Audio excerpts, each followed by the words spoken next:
Mother Shuckers. Fresh Florida stone crab straight from the boat to your throat. Blue crabs, king, snow, Dutchness, all available year-round. Try and find that anywhere else around here. Homemade soup specials every day. Mother Shuckers is located at 1014 Winchester Avenue in Martinsburg. Mother Shuckers, we have an opinion. If you don't like it, shuck it up, Buttercup. Come on over to Mother Shuckers. Hey, it's Cody from Cody's Auto Body. You're a potty mouth. But we do a really great job fixing cars after an accident. I know, but you're still a potty mouth. I'm possibly the best friend you could ever have. You are, but potty mouth. If you need your car repaired, come to Cody's Auto Body, located at 851 Wilson Street in Martinsburg. Because that's Cody's with a T for f***ing trust. See? Potty mouth. Leave me alone.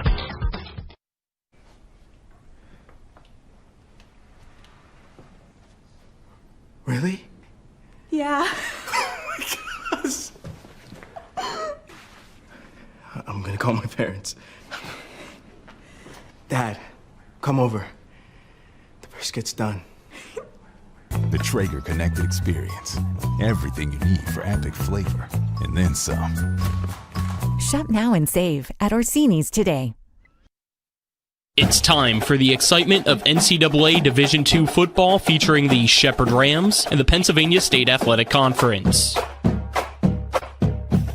Today's coverage is brought to you by Orsini's Home Store, Century 21 Modern Realty Results, Cody's Auto Body, The Palace Lounge, CMA Honda, the Berkeley County Health Department, Skinner Accident and Injury Lawyers, Brown's Funeral Home and Cremations, Hagerstown Ford, the Mansion Ferretti Law Firm, the Mirius Group of Financial Advisors, Bodwell Insurance Solutions, W. Harley Miller Systems, Smallwood and Small Insurance Agency, CMA Chrysler Dodge, WVU East, the law firm of Burke Schultz Harmon and Jenkinson, RAI Properties, Parsons Ford, Rocks, John Hardy, Ollie's VIP North, Gary Kelly Allstate, and Panhandle Dumpsters. Standing by is our TV 10 broadcast team, so let's head to the field and get today's pregame show underway.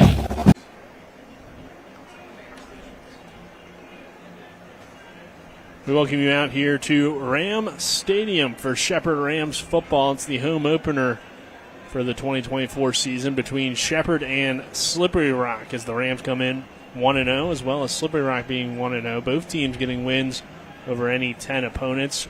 Shepherd getting a 23-0 win over Southern Connecticut State, and Slippery Rock beating New Haven 22-7. Nick Verzolini alongside me is Travis Smith as we get set for another season of Shepherd Rams football. Travis, it feels like we're really starting this week since we weren't actually there last week, but we were able to still broadcast the game and watch the Rams. But first in-person broadcast of the year and getting ready for another exciting PSAC season, with this being the PSAC opener.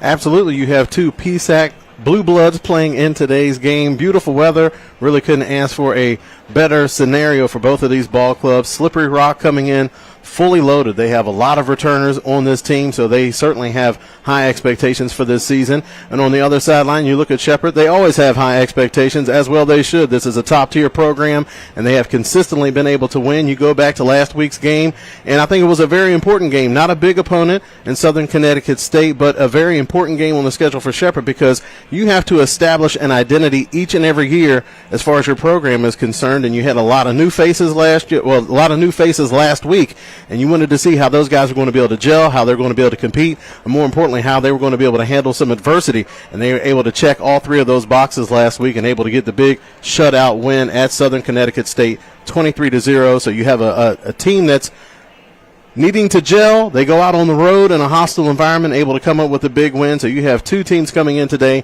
really primed for a big matchup, especially for this early in the year.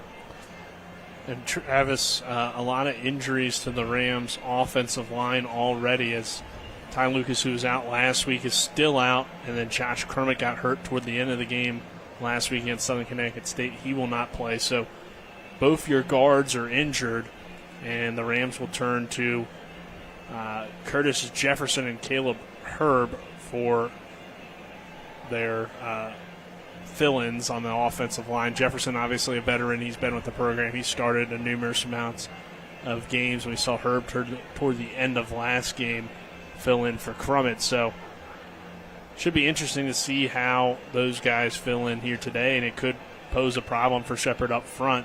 But they do get Jordan Barnett back from injury, so running back room will be at full strength, which is what led them to that victory against Southern Connecticut State. And absolutely, you want to talk about what really led them to that win? It was that offensive line. So that's going to be a big question, because that offensive line, that was the difference in the game. They just imposed their will for 4 quarters of hard-nosed Shepherd football. I know in recent years we've been used to a high-flying passing attack with this Shepherd offense, but if you look back through the history books, the running game has a lot to show for it, too. So it was good to see Shepherd getting back to some old-school Shepherd Ram football, able to use that running game, and that offensive line just did a good job. I mean, you could just tell during the course of the game, it was a warm game.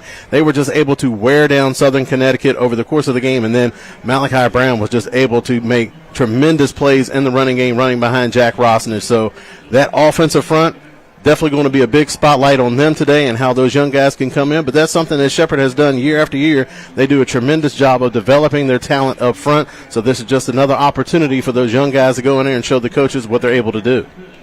All right, we'll take a 2-minute break. On the other side of that break, we will have our coaches' interviews. This is the pregame show, which is brought to you by W. Harley Miller Systems, providing custom integration services like home and office automation, home theater networking, audio-video distribution, and more. Call 304-350-1931 or visit WHMsystems.com. And we'll be back on the other side of this break. This is Shepherd Rams football on TV10 and WRNR TV on YouTube. With 4 new car dealerships and 4 used car dealerships in 3 states, Parsons is the largest used car and fastest growing new car dealer in the tri-state area. Take Parsons Ford with huge savings on hundreds of new Fords, financing from 0%, Parsons' goal of financing for all, and Parsons' famous above-market trade-in allowances that help make Parsons #1 for used cars, too. See why so many won't buy anywhere but Parsons Ford in Martinsburg. We became #1 by making you #1 first. Parsons. We're the Skinner Brothers. Most folks only need a lawyer once or twice in their lives. And when they're injured or in an accident, most people don't know what to do. We get it. It can be overwhelming. Nobody likes to be told, you need a lawyer. But that's why we're here. We want to get you back to your normal life and help you recover. So if you or a loved one has been in an accident, give us a call. Let us figure out how we can get you compensation. Reach us at SkinnerWins.com or Google Skinner Lawyers. We'll treat you like family. When will I be able to retire? How do I make the most of the money I have? How do I leave a lasting legacy to my loved ones? I'm Philip McCoy, financial advisor with the Mirius Group, a private wealth advisory practice of Ameriprise Financial Services Incorporated.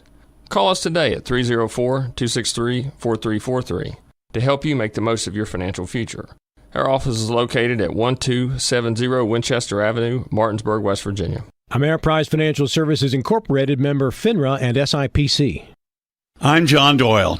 I'm running for the state Senate in the 16th Senatorial District. I served in the House of Delegates, and I think you can see by my record that I stand for clean air and clean water and good public schools. And I want to restore reproductive freedom for the women of West Virginia. I served in the United States Army in Vietnam, and I'm a graduate of Shepherd University. And I ask for your vote on November 5th. Authorized by Doyle for the Eastern Panhandle. Alan Sturm, Treasurer. Our coaches' interviews are brought to you by Parsons Ford, located at 1400 Shepherdstown Road in Martinsburg, or online at parsonsford.com. They became #1 by making you #1 first, Parsons. By the head coach of the Shepherd University Rams, Ernie McCook. Coach McCook, coming off of a good win last week against Southern Connecticut State. What'd you like from your team? You know what? I was really proud of how our defense played to be able to pitch a shutout like they did and play so well. I think our special teams really stood up. I think our offense was really solid running the football, made the throws when we needed to. All in all, I thought we played great defense. We ran the ball well, didn't make any catastrophic mistakes, which gave us the ability, one, to have a significant win on the road. You mentioned the running game. Malachi had a big game. Of course, Grant Schweinhart, good debut for you as well. What do those guys bring to the backfield this year with Malachi now taking that extra year of experience? Well, I think Malachi, you can see his development as a running back, moving there last year from being a wide receiver. I just seeing his growth at that position has been outstanding. Also, I'm really pleased with, the addition of Grant Swinehart, and I think Grant showed that he's going to be able to contribute and do good things for us. I think another thing that stood out offensively was the speed of your team, your ability to get to the outside and get to the edge and make some big plays. How does that help your offense? Yeah, I like our football team, and I like the guys we have on offense, on the outside, in the backfield, our O-line, our tight ends, and fullbacks. I think we have a really solid group. We've got to keep everybody healthy and continue to get better each week. We've really, and I think that'll be the key to our success. It was Lech Powell's first start. What did you take away from his start? You could see him getting better from the first quarter to the second quarter, third quarter, fourth quarter. He was doing the things we asked him to do, and I think he's only going to get better each and every week. Defensively, I think it was clear. Clayton Batten coming back made a big impact. A lot of your defensive guys played really well. Just what do you think will be some keys to the defense, and also how big was it to have Clayton back? It's great to have Clayton back, him and Dante as the corners, and then the safeties with Miles Greer and Gio Tolbert. I mean, the back end is really solid. The front, the defensive front gets pressure. They can clog up gaps, and I think we got an outstanding core linebacking group that can really run. I think our best team speed is on defense, and I think the way those guys run to the football and they play with great effort and energy, I think that's contagious throughout our whole football team. Slippery Rock this week obviously will be a big challenge. They were the preseason pick in the PSAC West. So what are some things that stand out to you about them and them coming here this week? Well, I think it's a complete football team that it's like us. We want to play with great effort and energy. You can see that on tape. Their head coach, Sean Lutz, does a tremendous job. I think they've won the PSAC West the last 6 years consecutively. You don't do that by accident. You do it by hard work and building a good football program with a great culture. You can see that within Slippery Rock. And, it's a great challenge for us. It's a home opener against a top 10 opponent, a team that's historically been a very national prominent football team. So it is a challenge that our guys will step up to, and we will compete like you can't believe. Our coaches' interviews are brought to you by Parsons Ford, located 1400 Shepherdstown Road in Martinsburg, or online at parsonsford.com. They became number one by making you number one.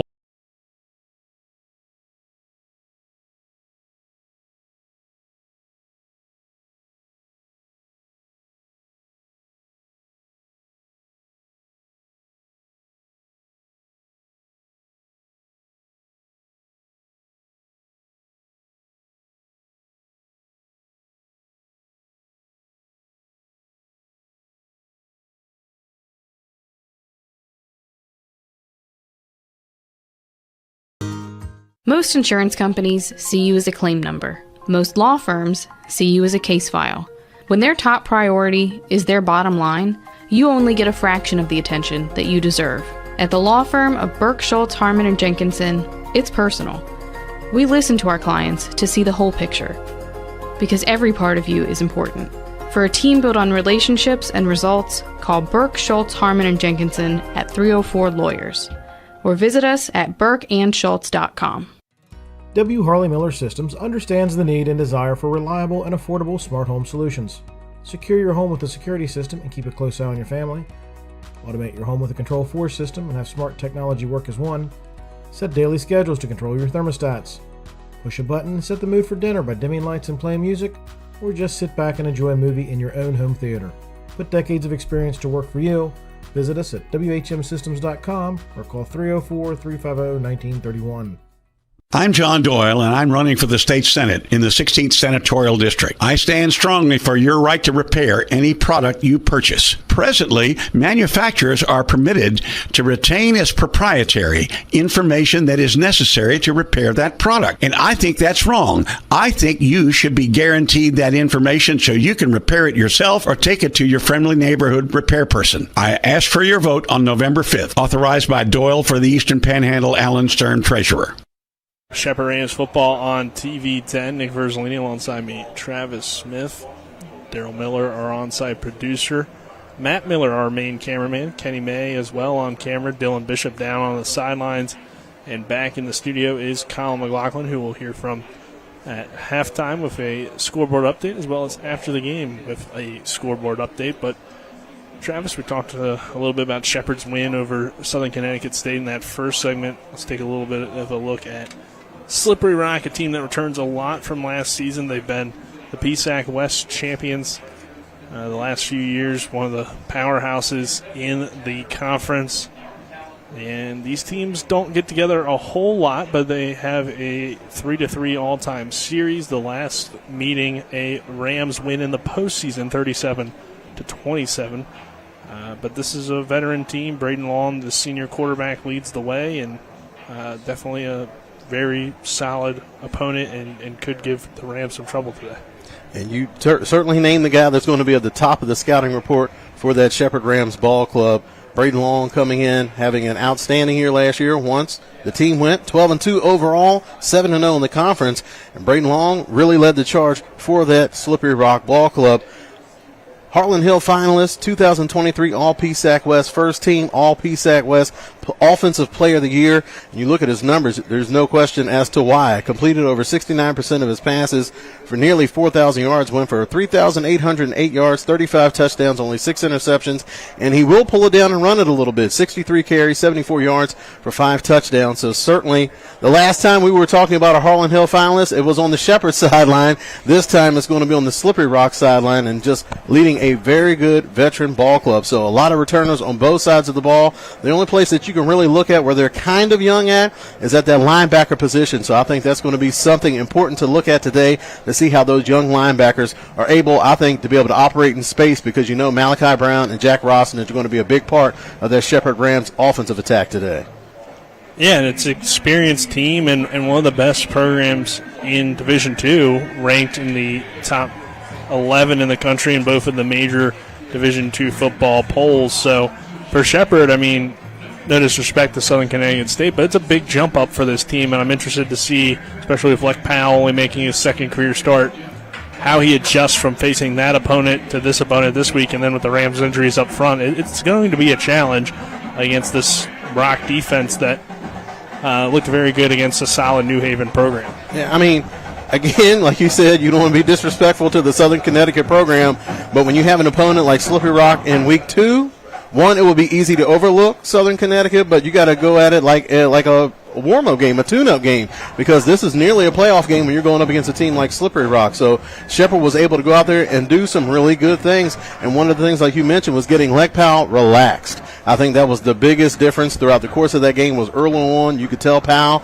getting his first start, very tight, very nervous, understandable, your first time playing football on this larger stage. So going out, and he did some good things. Even the interception that he threw, I like what he saw just with the overall, like the intangibles of the play, is that he had a good play fake, dropped back, stepped up, threw the ball with confidence. Now, it was a route where there were only 2 wide receivers out in the route. They kept in some extra people for max protection. I think that's a wise approach when you want to get a young quarterback into the flow of the game. But just seeing him relaxed and taking a shot, even though it didn't end up the way that he wanted, you like seeing your quarterback going out there and playing to win and not playing to not lose. Take another break. On the other side of that break, we'll hear from running back Malachi Brown as well as defensive back Clayton Baden as the Rams look to improve to 2-0 against Slippery Rock. This is Shepherd Rams football on TV 10 and WRNR TV on YouTube.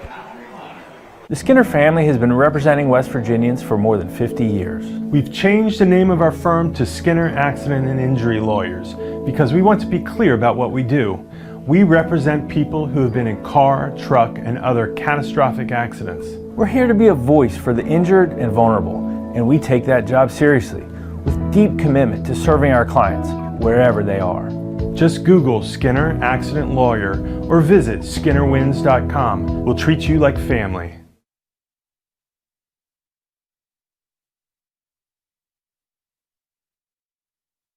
The Palace Lounge in Martinsburg is the place to be. Join us every night to relax and enjoy football or basketball games featuring either the Martinsburg Bulldogs, Shepherd University Rams, or West Virginia Mountaineers. We will have steak night every Wednesday, trip nights every Thursday, and now taco and margarita nights every Tuesday. You can find us on Facebook or call 304-267-7520. The Palace Lounge is located at 1350 Edwin Miller Boulevard in Martinsburg.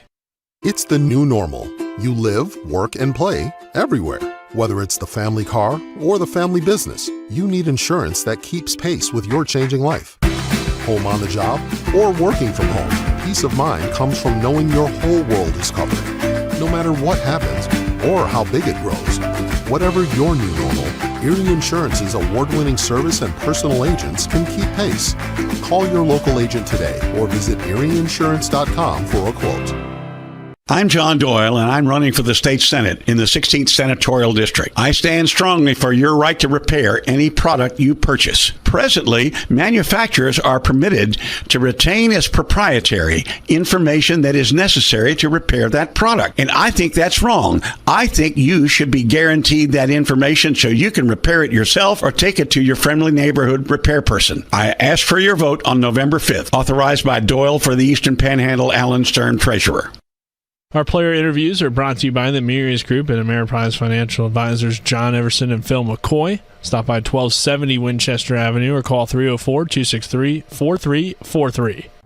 Now joined by Shepherd Rams cornerback Clayton Batten. Clayton, big game for you. Led the team in tackles against Southern Connecticut State. It was your first game back as well. Just, I guess, talk about, first of all, the recovery from your injury that you suffered last season and how it felt to be back out there. It felt amazing to be back out there, just to be back out there with the team and really just get the feel of it. It was a lot of emotions going through me, but defense brought it together, offense brought it together, and then we just brought it out. And a lot of times, especially corners, maybe get criticized for not tackling enough, but you came up and made a lot of tackles in the box. So just what is it about your game that you try to make sure that you're still part of that part of the defensive game as well? The tackling part is a big part because the whole criticism, corners can't tackle, and I was just there to show that corners can tackle. You know what I'm saying? Coming off an injury or not an injury, that corners can tackle all over, and I'm one of them that can tackle and not afraid to get in there and get my hands dirty. You guys get a shutout on defense in that first game. What does that do for the rest of the season, do you think?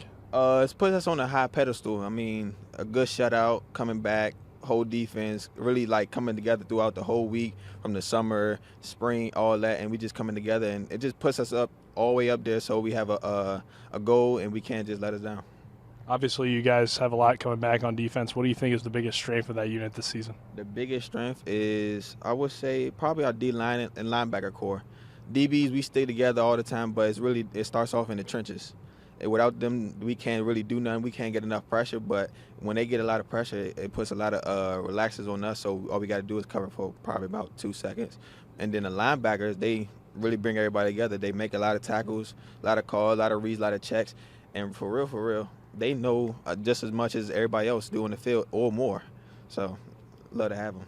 When you look at the secondary, you're now a starter again in the secondary after the injury that you had last year. So a lot of guys got to step up last year and fill your role and now have more experience. How do you feel like you fit into this group? I fit in pretty good. I mean, when I was watching them, I really seen some growth in everybody, and now that I'm on the field starting, cool that I'm starting, but I just know that when everything picks up, as we had a shutout, I'm not worried about, if this does happen, it's a drop-off. No, it's no drop-off. Every DB that goes in are playing at a high level and can make big plays at all times.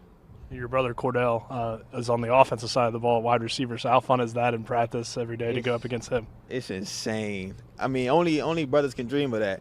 Not too many brothers can play on the same team. Some brothers one might go to this school, one might go to this school, but it's just a dream come true of just playing with my brother, watching him actually play. When I got hurt, watching him play and do what he do what I know he do best. Now to actually be on the field, it's amazing. It brings joy through me, my parents, my whole family, and a lot of people. Just to see two bads on the field at one time, it's amazing. Slippery Rock this week, very tough challenge. One of the best teams in the PSAC traditionally. What are some things you've seen from them this year? I've seen a lot. I'm not going to put too much out there, but, yes, we did a lot of film, and we are ready. We are ready. Defense is ready. Offense is ready. I've seen them. We got a lot of stuff to put in, but the week's not over, and we just locked in. All right, man. Good luck this week. Yes, sir. Thank you. Here is Shepherd Rams running back Malachi Brown after a big game against Southern Connecticut State. Malachi, you scored that first touchdown of the season for Shepherd on that 55-yard touchdown run. So just take us through that play and how it sparked your team. I really feel like that's a big play for us. The run itself is going to be big for us this year. A lot of senior guys. We got a lineman. We got. I feel that run itself we just blocked it up how we schemed it. And then, I was able to make a play after, break some tackles, and then make it into the end zone. You talked about the experience up front and how that helps the running game, and just overall it's a very experienced offense. So what are some things you're seeing from the offense, and how has that experience really carried over so far this year? With the first game, I think we could easily say that we established our run game pretty soundly. I think we had flashes of the pass game. I think, Leck needs to get more comfortable at the pass, and then I think that will open up more. I think us running the ball is even going to open up the pass a lot more in these next few games. But all in all, yeah.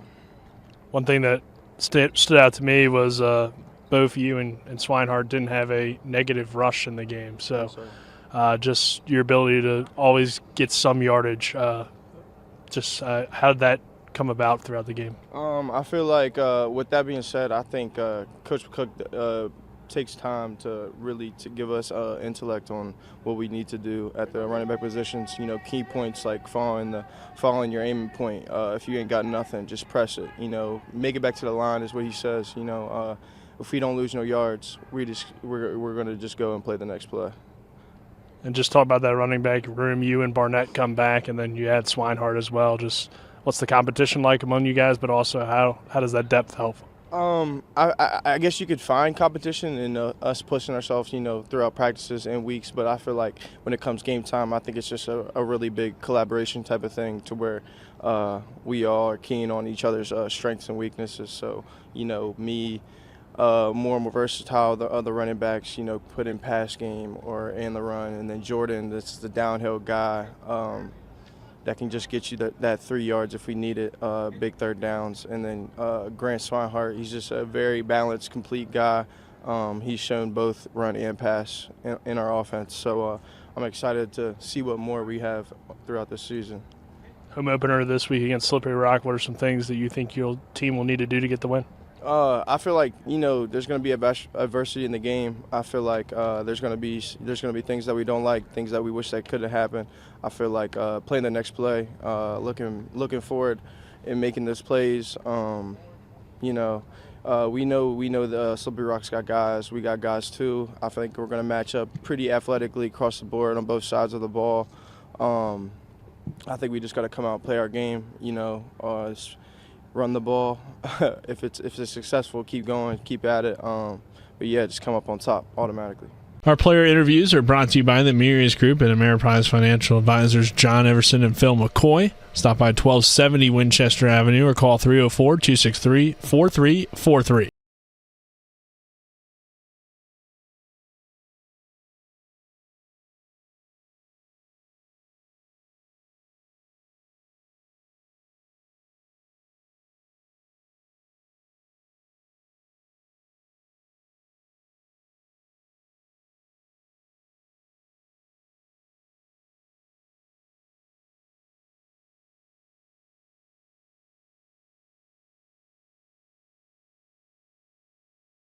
Back at Carter Myers Automotive, and this year we'll keep you rolling with a $1,000 gas card. Visit any of our locations to take a test drive, and we'll enter you into a drawing to win a $1,000 gas card. With that kind of money, fill up at the pump for the rest of the year, completely on us. Stop in during Drive More days for your chance to win a $1,000 gas card. Only at Carter Myers Automotive. Owners just care more. Insurance companies like to play games. They say they're on your side, but they aren't. We have a team that can handle any curveball they throw. At Burke, Schultz, Harmon, and Jenkinson, you get a dedicated lawyer, and every case gets a team effort. So you get nearly 150 combined years of experience going to bat for you. And we like to win. Join the team that takes your personal injury case seriously. Burke, Schultz, Harmon, and Jenkinson. We play hardball. I'm John Doyle. I'm running for the state Senate in the 16th Senatorial District. I served in the House of Delegates, and I think you can see by my record that I stand for clean air and clean water and good public schools. And I want to restore reproductive freedom for the women of West Virginia. I served in the United States Army in Vietnam, and I'm a graduate of Shepherd University. And I ask for your vote on November 5th. Authorized by Doyle for the Eastern Panhandle. Alan Stern, Treasurer. Prevent, Promote, Protect, offering public, clinical, and environmental services at 122 Waverly Court in Martinsburg. Travis, here before opening kickoff, give us your keys to the game. Brought to you by WE Medicine, Berkeley and Jefferson Medical Centers, leading healthcare here and everywhere. Well, looking on the Shepherd sidelines first, the key to victory today is going to be establish the run game early. You look back at the game last week, Malachi Brown just had a great way to start the season. 19 carries, 163 yards, and a touchdown. That touchdown on a 55-yard run. Also had 3 catches coming out of the backfield. I think him catching balls out of the backfield is going to be especially critical today for the Rams. Also, you want to get Brown and Rosnage involved in the passing game early, get some easy throws for Lek Powell, get him into some rhythm, some confidence going. Also, Shepherd, they're going to have to pressure the QB. We know what Slippery Rock has on their side of the ball, so you're going to have to make him have a long, tough day. And also, some big plays on special teams for that Shepherd Rams ball club is going to be critical for the Rams to come away with a win. The Rock has a good kickoff return. Gets it out to about the 37-yard line. 32-yard line. As we'll see this veteran Slippery Rock offense led by quarterback Braden Long, the 6'3", 220-pound senior. And see the Shepherd defense that pitched the shutout in week number 1. Long comes out in the shotgun. Rams showing some pressure here on first down and 10. And they'll hand it off running toward the right side, and not much room there on the carry for Lawrence. And Shepherd comes up and makes the tackle. Idris Lawrence coming over from Notre Dame College, the now defunct Notre Dame College football program. He played 9 games for the Falcons last year, had 189 carries for 1,145 yards and 9 touchdowns. Also had 15 catches out of the backfield for 96 yards and a touchdown. So he is an all-around threat, and that's why he was named a 2023 All-Mountain East Conference first-team player. So second down here from the 29. And they'll run Lawrence again up the middle. Shifty. Find some room that time. Tolbert comes up and makes the tackle. That time Lawrence running behind big left guard Marshall Futrell, the 6'4", 310-pound junior.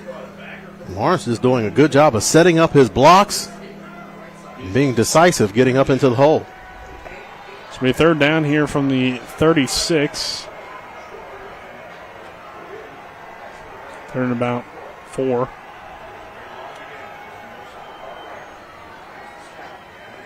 Play action, dump it down in the flat, and the Rams are all over it. That's a big hit. Naeem Alexander there on the edge came up and made the stop. And great stop for the Rams. They force a punt here on the opening drive, Travis. And that's something that the Rams defense did especially well last week.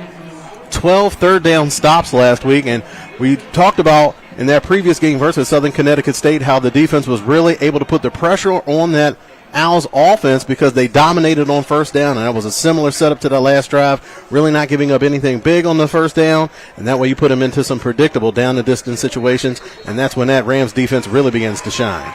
Miles Greer will fair catch it at the 24-yard line. That's where Shepherd's offense will start after the punt from Mason Young, the sophomore punter and kicker. We'll see him in both roles, or he'll kick off. And then Mullins will do the field goals for Slippery Rock. But it'll be first and 10 for the Rams from their own 24-yard line, 13:15 to go in this opening quarter. First drive for Shepherd, no score. Malachi Brown is the back to the right of Lek Powell in the shotgun. Great crowd on hand here for the Rams home opener, and they'll run Malachi Brown, and he finds no room. Maybe gets a yard there on first down. Bring up second down and long. So that interior defensive line for Slippery Rock, we talked about the 2 injuries to the guards, could play a big factor today, Travis. And first play, the Rock wins. Absolutely, and what the Rams are going to try to do, they're going to try to attack those young linebackers for Slippery Rock. They have a talented group, but if you want to look for a spot that you really want to try to get after, young linebackers. So you're going to try to establish that early on, and that's what they did, and not able to get much. Powell's going to take a shot for Cam Dorner, and he wins the battle and steps out of bounds at around the 41-yard line. Great throw from Powell to trust his receiver, as it didn't look like he had much room, but Dorner just the bigger body, and he wins it there, Travis. Absolutely. And that time, Dorner going up against Ali Abdul Hakim, the 5'10", 175-pound redshirt junior. And it looked like Powell had the leverage on the edge. He could have pulled that down and ran it himself, but electing to take a deeper shot with Dorner, and that's not a bad guy to get the ball in his hands into early. Here comes Batten, his first touch of the season, and Cordell Batten finds a little bit of room on the sweep action. Teddy Gregory makes the tackle for Slippery Rock. They'll bring up second down. Batten, like you said, didn't do anything in last week's game, but you look back to last season, appeared in 12 games and had 34 catches for 484 yards, which was third on the team in both catches and yards. So, you know he's going to be a big part of the offense moving forward. Dorner is the far receiver. And they'll run Malachi Brown. He hesitates in the hole. The ball came out, and Slippery Rock has it. At least they had it initially, and they do going to be ruled with the football. And Malachi Brown with a mistake there. See last week, but we knew it was a concern heading in, is coming up with the fumble recovery is Eddie Faulkner, the fourth, who had a big game last week in their win against New Haven. So, yep, you mentioned huge turnover. You mentioned Faulkner had 7 solo tackles last week, 2 tackles for a loss, a sack, forced fumble recovery, and 2 pass breakups, and he picks up where he left off from last week. And Malachi Brown, it was a heavy run set that time for Shepherd, so it wasn't going to be too much of a mystery as to what they wanted to do on that play, and looked like Malachi Brown had a lane on that, but as he tried to jump over the pile, again, that football just has a bad tendency to come away from his body, and you know that defense is primed to try to punch it out after watching the film from last year. So Slippery Rock will take over, and they'll run the football, and Brutus is there to make the tackle on Dior. So Jack Brutus, who started to establish himself on the end last season, and we see him there fill the hole and make that tackle. They'll bring up second down here for the Rock. Second and about 9 on the play after a 1-yard gain. And Dior, part of that 1-2 punch out of that Slippery Rock backfield. Now they have a full house backfield. Yeah. Not a look you see very often in today's college football, as they'll run it again off the far side. Miles Greer from the safety position comes up and makes the tackle. Wilson in on the carry, who they have listed as a wide receiver, but in the backfield there for that play, and it doesn't go very far. Miles Greer setting the edge, and we saw these defensive backs, Travis, not afraid to come up and hit. Batten made a lot of tackles. Greer, of course, always around the line of scrimmage as well. And if you have to look at that Shepherd defense, that's probably the strongest part, that strongest unit of that defense is all the returners that they have in that secondary, and certainly not shy to stick their nose in there when it comes to coming up on the run. So adjusting things at the line of scrimmage is Long. 10:13 to go in this opening quarter, still no score. Long takes the snap, fires over the middle, complete underneath. And Wilson making moves and making plays after the catch, picks up the first down for the Rock as they move it into Ram territory down to the 45-yard line. And he caught the ball short of the sticks, but did a good job of picking up some yards after the catch. That was something that Rams defense did very well last week, not allowing any type of run after the catch, but a much different animal when you go out and look at the level of talent that this Slippery Rock team brings to bear. 9.5 minutes to go, first quarter. Rock moving the football down to the Rams 45. Long with the hard count, hands it off to Wilson. Wilson stutter steps in the hole and finds positive yardage down to the 38-yard line. Harold O'Neal making the tackle. That was Dior on the carry, getting some hard yards up the middle. Oh, you are correct there, Travis. They'll feed Dior again, and Dior doesn't find too much room that time. Harold O'Neal comes up and makes the tackle again for Shepherd, so it'll be fourth down and short here for the Rock. Good job that time. Brody Carroll able to get in there and make something happen on that play. Big week last week for Carroll. Oh! The left tackle got out of there. Wide receiver. Hey, he's trying to point at the defensive lineman. The defensive lineman can do whatever he wants to as long as he doesn't come into the neutral zone. I don't think he got into the neutral zone, so they can't call encroachment. Oh, wow. Well, it looked like he was able to lobby the referees and get that call. Well, that'll work out for Slippery Rock and move the chains. So this is a big penalty here because it would have been a 3rd and short, probably 4 down territory anyway for the Rock, but they moved the chains to 1st and 10 down to the Shepherd 32-yard line. And they're driving after the Malachi Brown fumble. Wallen again adjusting at the line of scrimmage, looks to the sideline. And they'll hand it off. Well, nice run there. Great touchdown run for the Rock as Lawrence stutter-stepped in the hole, bounced off an offensive lineman, and broke it outside, and there was no Ram defenders on the edge to drive him back inside. And it ends up being a touchdown run of 32 yards for Idris Lawrence, and it's an early 6-0 Slippery Rock lead. Patient run that time by Lawrence, running behind that big left side of the offensive line. You want to look to one of the keys of today's game is going to be running behind that left side of the offensive line for Slippery Rock. We've already talked about Futrell in at that left guard spot. Joe Cooper did a good job of just washing everything down on that play, and Lawrence was able to do the rest. Field goal is up and good on the extra point, I should say, up and good. And it is now 7-0 Slippery Rock, so we'll take a 1-minute break. When we return, we'll have more Shepherd Rams football on TV 10. Mommy, where does flavor come from?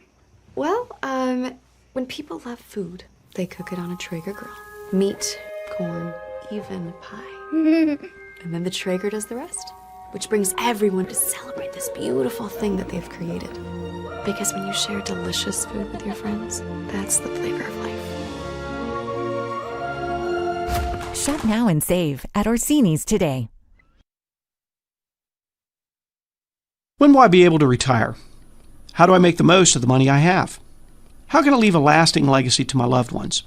I'm John Everson, Private Wealth Advisor with the Mirius Group, a private wealth advisory practice of Ameriprise Financial Services Incorporated. Call us today at 304-263-4343 to help you make the most of your financial future. Our office is located at 1270 Winchester Avenue, Martinsburg, West Virginia. Ameriprise Financial Services Incorporated, member FINRA and SIPC. We welcome you back here to Ram Stadium. 7-0 Slippery Rock leads Shepherd here in the first quarter. About 8:09 left in this opening quarter. Rams will return the kickoff. Our first quarter is brought to you by Smallwood and Small Insurance in Martinsburg, your total insurance solution at 121 Administrative Drive. Call 304-263-3361. As well as Hagerstown Ford, revolutionizing the car buying experience. Go to HagerstownFord.com. Again, turnover leading to points for Slippery Rock, and thinking last week that it was encouraging to see that Malachi Brown having a game where he had a lot of carries and didn't put the ball on the ground. It's going to be even more critical for him not to put the ball on the ground in big games like this, because you're not going to be able to afford to make mistakes against a team like Slippery Rock, because they're good enough to make you pay for those mistakes, and that's what we just saw on that last exchange. So now a lot of pressure early on that Shepherd Rams offense, and they just need a nice, sustained drive to get the crowd back into it, and more importantly, get their sidelines settled down to go up against this tough Rock defense. We talked about those young linebackers for Slippery Rock. We got Jacob Snow, who's a sophomore. We also have Teddy Gregory Jr., also an inside linebacker, redshirt freshman. So they're relying on youth on the inside of that defense. So I think it's going to be important for Brown and Rosnich to really be big in this passing game early on. Get Peck settled, get Powell settled down, give him some easy throws and catches to get some type of momentum rolling. Also, you can get him outside the pocket where he's a little bit more comfortable and has a easier way of seeing down the field where he doesn't have to stand behind those big, tall trees back in the pocket.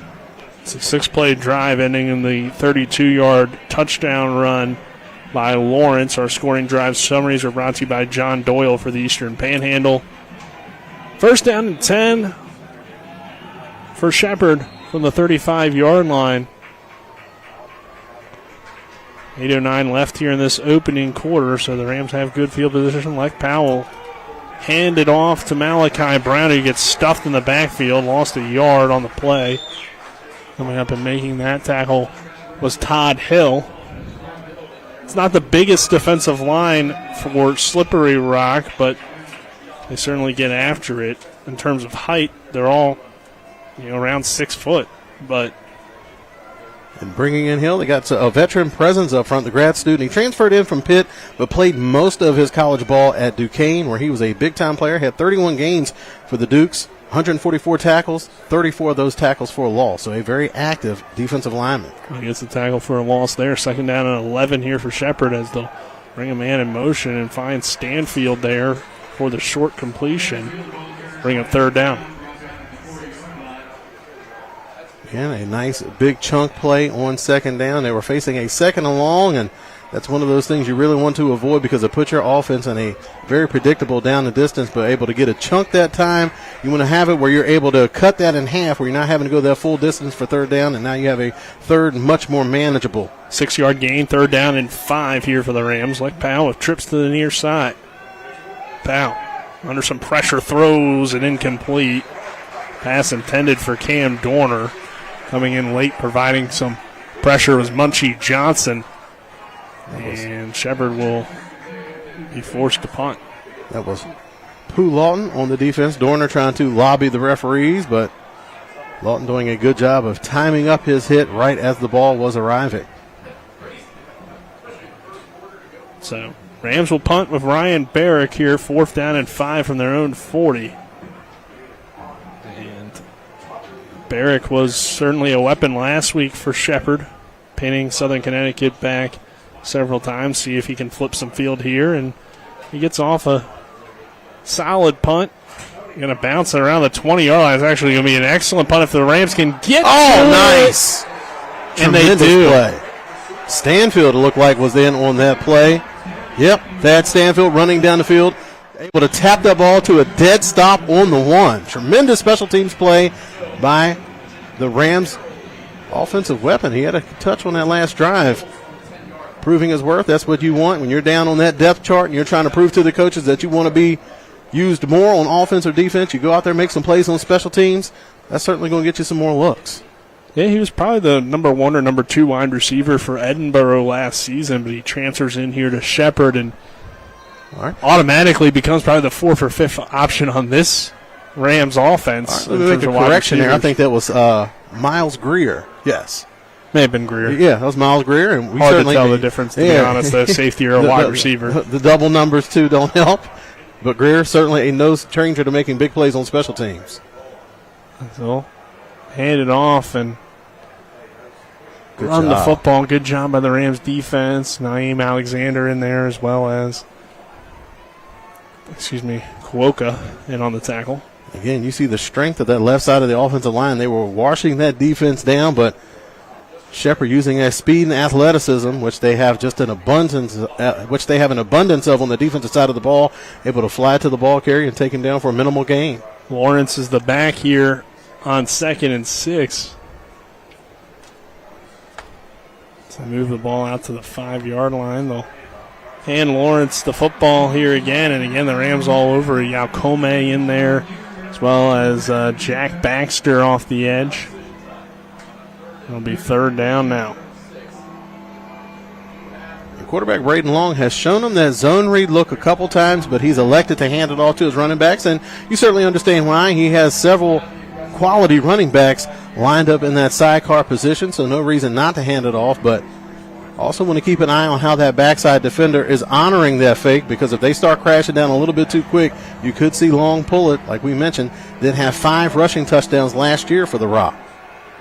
3rd and 7 for Slippery Rock. Long with no backs in the backfield here, looking to throw. Fires over the middle, complete underneath, hauled in by Cam Kruzilak. And big reception there for a 1st down for the Rock. Cam goes by Cam Cruz, one of the outstanding players on that Rock offense. Was named 1st team All PSAC West first team all-region last year for Slippery Rock. So certainly a young man that is a big part of the offense. He had 46 catches last year for 465 yards. Now Wallen remains with no backs in the backfield here on 1st and 10 from the 23. So the Rock showing a lot of different looks here early on and have a 7-0 lead in this first quarter of 4:29 left. Wallen has some time. Now will roll out and look to run. And coming up just short of the first down marker, running up and making a hit on him is Joseph Groves, the linebacker. And bring up 2nd down. Short. Groves, one of the local products on the team, the 6-foot, 225-pound grad student from Leesburg, Virginia. Played at William and Mary, but also a resident of Loudoun County. So not too far of a travel for his family to come see him come out and make a play today. Yeah, his dad played here at Shepherd, so returning in some ways home with the transfer in from William and Mary. 2nd down and 4. Not that he was really far from home, I guess, before, but 2nd and 4, and the flag comes flying in from the back line. It's going to be a delay of game call. That's a big penalty here after a nice scramble of 6 yards. Back up 5 here for 2nd down. And penalties were a big issue last week for Slippery Rock. Going up against their opponent in New Haven, had 13 penalties for 118 yards.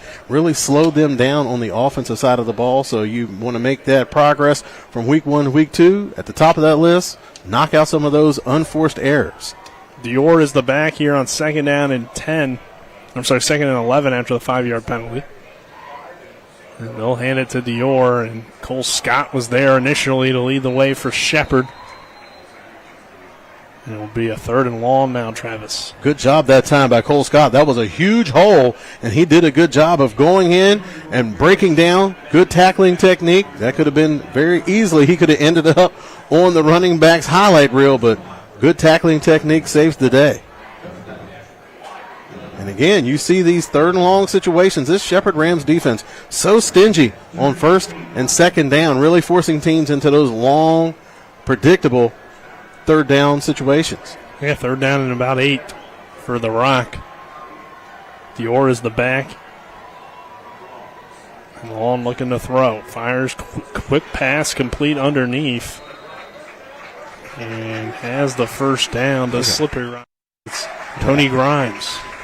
Alexander coming up, making that play. We mentioned some of the veteran talent on this Slippery Rock Ball Club. Tony Grimes, the senior, coming in from Akron. He played 27 games in 3 years with the Zips. Can make plays on offense, also quite an accomplished punt returner. So could see him play a huge role on special teams as well. And right now the Rock just taking what the Shepherd defense gives them. And they convert another 3rd down, and Wall now taking a deep shot down the near sideline and making a heck of a catch is Mike Suleiman. Great throw, great catch. And it's a big play all the way down into Shepherd territory. They'll mark it at the 27-yard line as the Rock is right back in business just outside the red zone. 1st down and 10, and Long looking to go quickly. They'll hand to Dior. Dior bouncing it off tacklers and following his blockers. Might have got a 1st down on that run as Shepherd looking out of sync on the defensive line, and the Rock taking advantage. Komiao in there, as well as O'Neal and a few others for the Rams, but it's going to be 2nd down and short, and Slippery Rock looks to be taking advantage of Shepherd here. A lot of substitutions, though, on both ends, so this will give them some time to recover for this 2nd down and 2 play. I have a few different options here if you're the Rock. Looks like more of a power formation, but 2 receivers to that far side, and they'll run Dior, and Dior is getting through blockers, and wow, what a job by Carroll, possibly a touchdown-saving tackle of him to just reach out and grab that jersey of Dior's. It would have been one-on-one with a safety for the star running back. And we talked about that size differential up front in favor of Slippery Rock. They have a massive offensive line Over on Shepherd's side of the ball, you have 270, 270, 270, and 230 up front. It's going to be tough to match up against that big left side of the offensive line where both of those big boys weigh over 300 pounds. So it is a 1st and goal from the 10 as they will run Dior again. He stutter steps trying to break off tackles, but another good tackle from the Rams as Mekhi Young came up and made that tackle. And one of the few times that the Rock for the first quarter. Yeah, that's one of the few times that the Rock ran to the right side, and the Rams defense able to read and react, and again get a difficult tackle in open space. So at the end of one, it's Slippery Rock 7, Shepherd nothing. We'll take a 2-minute break, and then a 1-minute break, and then we'll have the second quarter. This is Shepherd Rams football on TV 10. With 4 new car dealerships and 4 used car dealerships in 3 states, Parsons is the largest used car and fastest growing new car dealer in the tri-state area. Take Parsons Ford with huge savings on hundreds of new Fords, financing from 0%, Parsons' goal of financing for all, and Parsons' famous above-market trade-in allowances that help make Parsons #1 for used cars too. See why so many won't buy anywhere but Parsons Ford in Martinsburg. We became #1 by making you #1 first. Parsons. Mother Shuckers. Fresh Florida stone crab straight from the boat to your throat. Blue crabs, king, snow, Dutchness, all available year-round. Try and find that anywhere else around here. Homemade soup specials every day. Mother Shuckers is located at 1014 Winchester Avenue in Martinsburg. Mother Shuckers, we have an opinion. If you don't like it, shuck it up, Buttercup. Come on over to Mother Shuckers. We welcome you back here to Ram Stadium. Shout out to our crew, Daryl Miller, our on-site producer. Matt Miller on camera. Kenny May on camera as well. Dylan Bishop down on the sidelines. Kyle McLaughlin back in the studio. Nick Verzolini and Travis Smith here with you on the broadcast as we bring up another big play here. 2nd down from about the 8-yard line. Rock going in against Shepherd. Some big plays on this drive, and now it looks like a Wildcat formation as the backup quarterback is in the game in Crenshaw, and he doesn't find much room, so play doesn't work out for him. Demetric Crenshaw, the 6'2", 220-pound junior. It was a big hit that time by Jack Baxter, knocking him back. He had 2 solo tackles last week versus Southern Connecticut State, and not too often you see a quarterback the caliber of Long coming off for a gadget play, but once you get down closer to the goal line, you can get into your bag of tricks a little bit and start using some of those different formations and different look. Maybe you can catch the defense off guard. Now they spread them out here on 3rd down and goal from the 8. Long is the quarterback. Dior is the running back to the Solomon. right. They're going deep into the corner and incomplete, intended for Solomon. Good coverage there from Clayton Batten on the outside, despite him being undersized, and it'll bring up a 4th and goal. So Rock goes to some interesting play calls down there, and it doesn't work out, and they end up now having to settle for a field goal attempt. And like you mentioned, Batten giving up some size versus Solomon, 6'3", 210-pound junior, also coming over from Notre Dame College, located in South Euclid, Ohio. Mullins on the attempt. The short field goal, and the kick is up. It's a low snap. That was a good hold. And it's good. That's a good hold. The holder had to dig that one out of the turf and able to get that kick off on time. So the Rock extends its lead to 10-0 here. 14-11 to go in the second quarter. We're back in 1 minute. WV Medicine Surgery welcomes Dr. Anthony Mark, Dr. Alexandra Zubowicz, and Dr. Rebecca Shuford. Our expert team of board-certified surgeons combines state-of-the-art technology with patient-centered medical care. With 2 convenient locations, WV Medicine Surgery offers a variety of surgery options featuring revolutionary treatments that result in better surgical outcomes and quicker recoveries. Now accepting new patients. For appointments, call 304-596-2150. I'm John Doyle. I'm running for the state Senate in the 16th Senatorial District. I served in the House of Delegates, and I think you can see by my record that I stand for clean air and clean water and good public schools. And I want to restore reproductive freedom for the women of West Virginia. I served in the United States Army in Vietnam, and I'm a graduate of Shepherd University. And I ask for your vote on November 5th. Authorized by Doyle for the Eastern Panhandle. Alan Stern, Treasurer. Resulting in a 24-yard Jake Mullins field goal to extend the Slippery Rock lead to 10-0. Our scoring drive summaries are brought to you by John Doyle for the Eastern Panhandle. 14-11 to go in this second quarter. It's 10-0 the Rock, and Travis, just a great drive. Not only did they start it backed up, but they ended up getting some points on the board after a great Ryan Barrick punt. But you take almost 7.5 minutes off the clock and really limit the first half possessions. As Cam Dorner's going to take this from inside his own 10-yard line. Dorner sheds off a tackle. Shepherd was dangerous in the kick return game a season ago, but it'll just be solid field position for the Rams around the 26, 27-yard line, depending on where they spot it. But, I mean, pretty impressive drive for Slippery Rock against this Shepherd defense. And hats off to that Shepherd defense for tightening it up once they got down in the red zone, limiting them to 3. Certainly don't want to go 2 touchdowns down this early in the game versus an opponent like Slippery Rock, so you can still take away a little bit of confidence from that defense, able to get that stop. But now the pressure is squarely on the offense. They have to put points on the board. There's no way that you're going to try to win a nip-and-tuck game with Slippery Rock. You're going to have to score points, and you got to get some things going on offense. Yeah, it'll be interesting to see how Shepherd attacks things. As Swinehart is the running back here on 1st and 10 for the Rams from their own 27. But it's already a penalty coming flying in, but delay a game. Wow. Did they not reset the clock? That seemed like that was pretty quick. Yeah, it did seem very quick. I mean, but that is the call. So now back the Rams up on first down to 1st and 15. Swinehart, the grad student from VMI, a 4-time all-academic Southern Conference choice. And they give it to him here, and Swinehart runs off an offensive lineman's back and then runs forward before Faulkner brings him down. Solid carry. Also Josh Stokes in on that tackle. And Swinehart came in last week providing some big plays. It just gives you a really good combination of size, speed, and power. Didn't get a lot of carries while he was at VMI.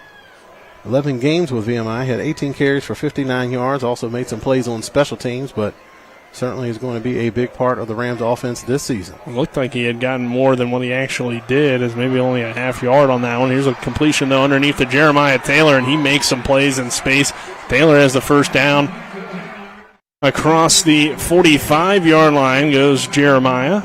So big catch and run there, and that will be key for Lek Powell. Is actually going to mark him about the 42, but that will be key for Lek, is that he doesn't have to make all these throws down the field. He has guys that can make plays after the catch, like Taylor, Dorner, Hill, and Batten, and we really haven't seen much from Hill or Batten in the early part of the season. But here Lek going to stretch out that arm, go deep for Taylor on the sideline, but he can't quite get a foot in on that far side, so the Rams take a shot. Well, like Michael Henwood was providing the coverage on that play, and the best friend of a defensive back is that sideline. So he did a good job of riding Taylor closer to that sideline and pushing him out once he was able to make the catch. So a savvy play by the defensive back. But they definitely have been a lot more free with Powell in terms of taking some shots down the field. Second down here for the Rams, 2nd and 10. And Lek Powell will look to throw, and throws a little bit too early and incomplete for Barry Hill. I think it was a miscommunication on that play. I think Hill needed to get his head around just a bit quicker. The timing just off. We mentioned a couple plays last week where just that little bit of timing, that little bit of chemistry wasn't quite matching up. And, again, it looms its ugly head in today's contest, where Hill had a big cushion over there from the defensive back, needed to turn his head around a little bit quicker so he could get that easy catch and throw from Powell. 3rd and 10. Powell has time, now steps up and got has some room space to run. And Dustin Fisher out there as a lead blocker. He has to slide down, which will mark him a little bit short of the first down, as Slippery Rock recovered pretty well. Looked like Kanye Thompson flying up to make the quarterback think twice. Yeah, Abdul Hakeem was running after him as well. So now it's 4th down, and Shepherd has to punt again. So overall, kind of a frustrating drive for the Rams, because they showed some promise with the completion underneath to Jeremiah Taylor, but Can't do anything after the first down, and now will be forced to punt. Barrick, though, already pinned them back deep once. See if we can do it here again with 12 minutes to go in this second quarter. And it's a 10-0 Slippery Rock lead. Barrick sends a high kick. Fair caught around the 15-yard line by Tony Grimes. So good job that time by the Rock also to come up and catch it, because they let it bounce last time and it pinned them deep.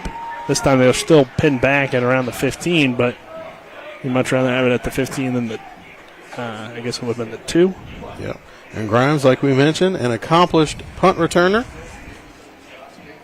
Last season had 12 punt returns for 132 yards with a long of 64, so certainly capable of making the play. But like you mentioned, more importantly, he came up and made that catch cleanly.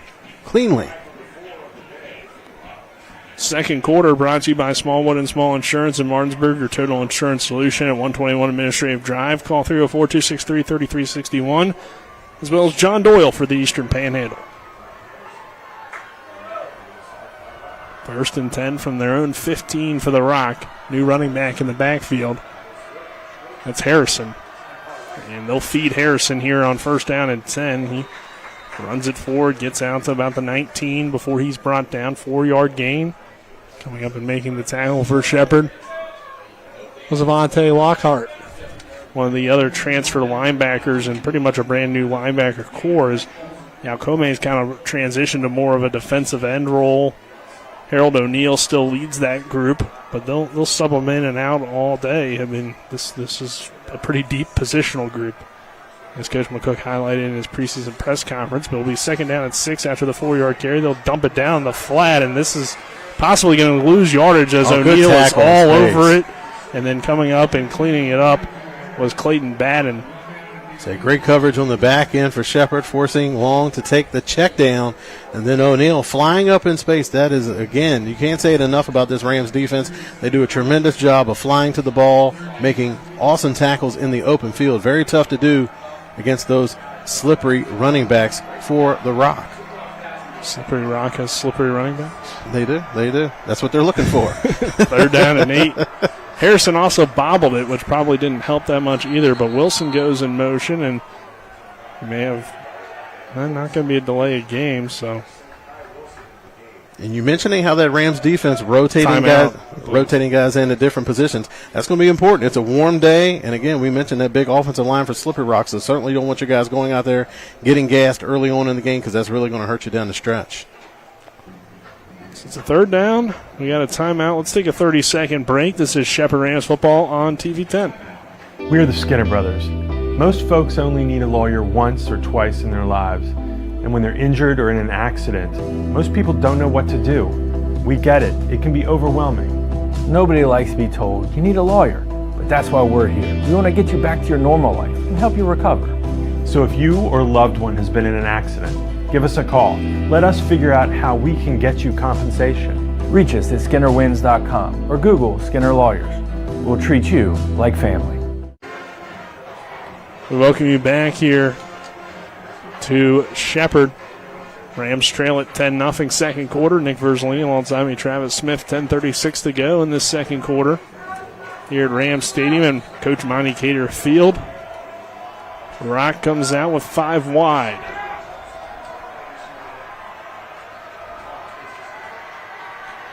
Wall steps up and has room to run and will get the first down as he dives forward. Again, coming up and making the tackle was Lockhart. But Wall just taking what the defense gives him there. You spread him out, man coverage possibly, and breaks down to just a huge easy opening. Yeah, just wide open in between the hashes on that play. And again, Long, a veteran quarterback, the 6'3", 220-pound senior, just, again, we talked about it with the Shepherd offense, just going to take what the defense gives him, and Long excels in that type of game. Rams are going to need a stop, it feels like, on this drive to have a real good shot to get back into things before halftime, as they'll run it here at Dior, and Dior barrels forward down to or up to the 30-yard line.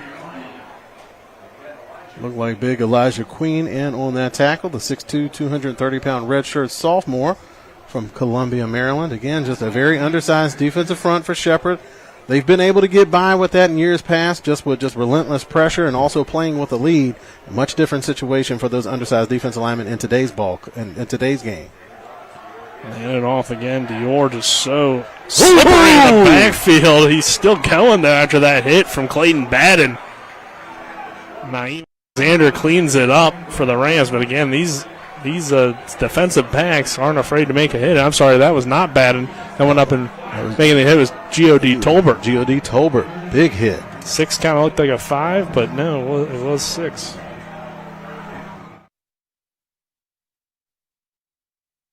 And they're not afraid, and that's not necessarily common for DBs, but Shepherd DBs definitely fly to the football. 3rd down and 8 here from the 27-yard line.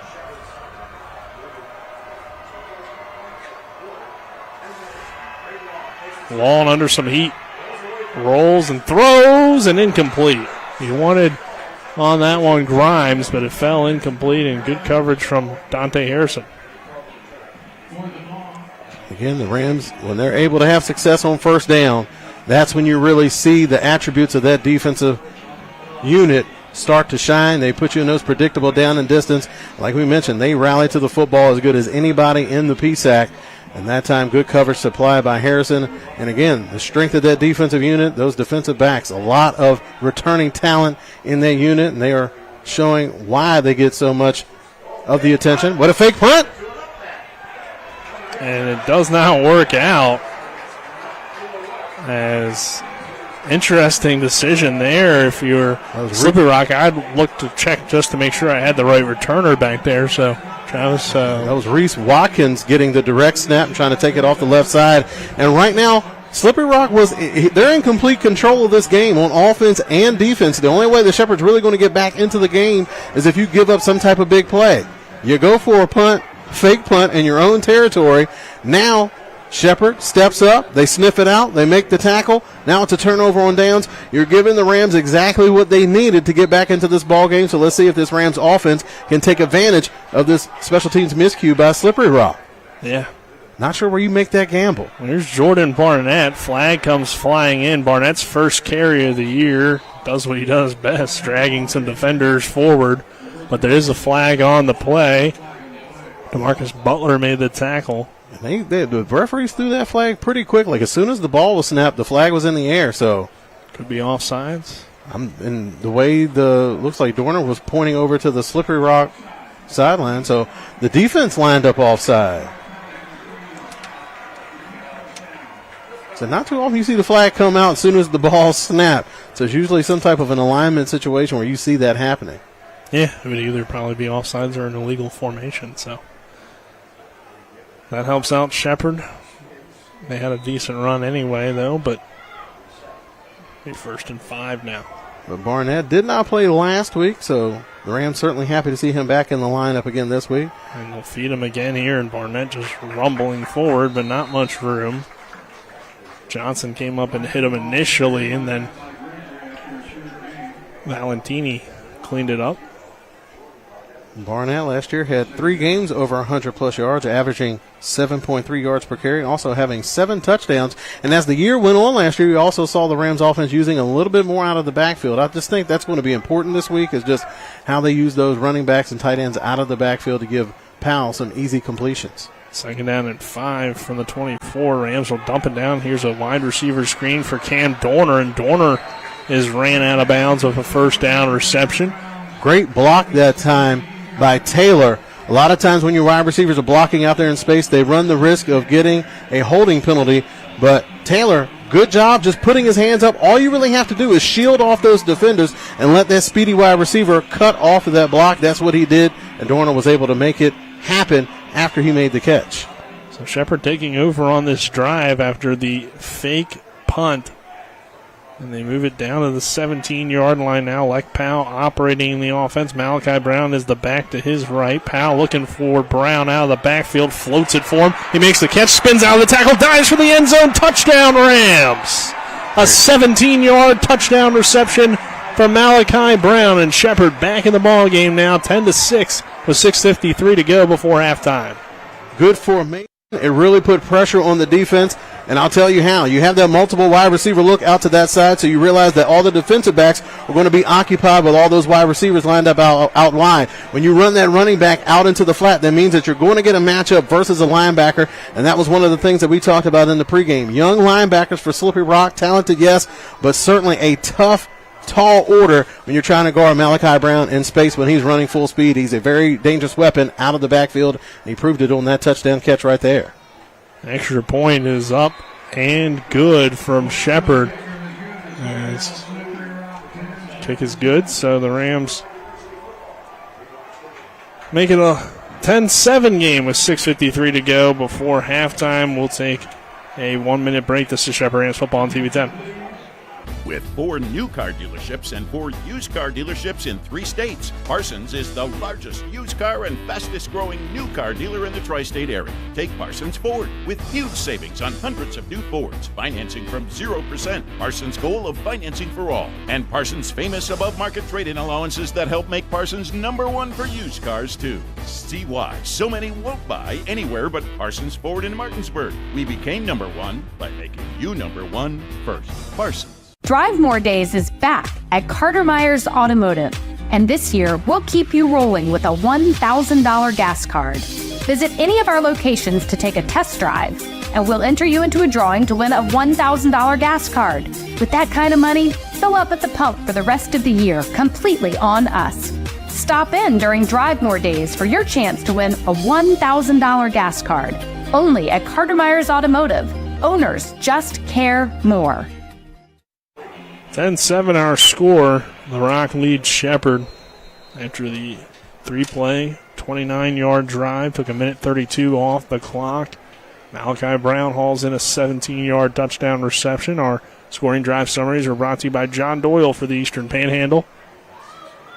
So 10-7 our score here. 6:53 left before halftime, and the kickoff is fielded by Wilson on the run, and Wilson takes it on a big kickoff return out to about the 30-yard line. So good field position here for Slippery Rock. But Travis, it just comes down to why would you fake that punt if you're the Rock? It was an unnecessary gamble. You're in complete control of the game.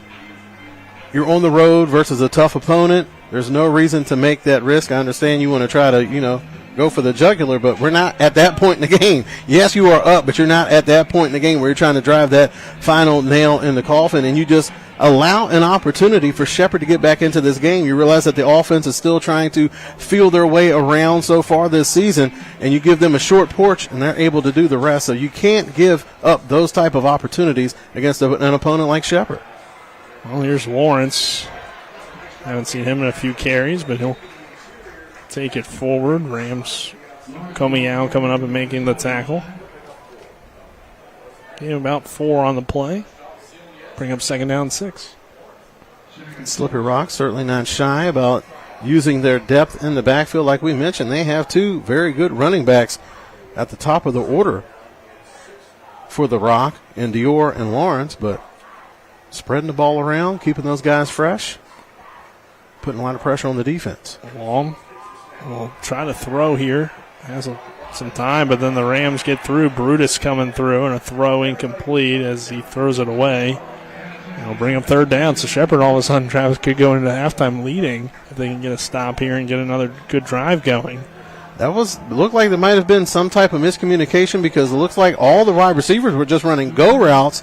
It looks like they were trying to set up some type of screen where the running back didn't look like he released. The offensive lineman didn't look like they were quite sure what they were doing. So, again, an uncharacteristic miscue for that Slippery Rock offense on that play, and a missed opportunity. 3rd and 6 from the 33. Long with, again, 5 wide. 7 on the play clock. Long looking to the sideline. 3, 2, 1. They just barely get it off, and Long throws tight window complete to Grimes right at the sticks. Good play. They're going to give him the 1st down, I think. Good play. Just pitch and catch. You got a veteran quarterback. You got a veteran wide receiver. You spread out the defense, and Grimes just doing a great job of getting to the sticks, showing his numbers to the quarterback, and Long able to do the rest. And we mentioned last week against Southern Connecticut State, they continually ran routes short of the sticks. Not so today for the Slippery Rock. 1st down and 10 now for the Rock from the 40. Here's a pass underneath, caught There goes Cruz. And Kruziak is tackled by Batten just short of midfield. It'll be second down.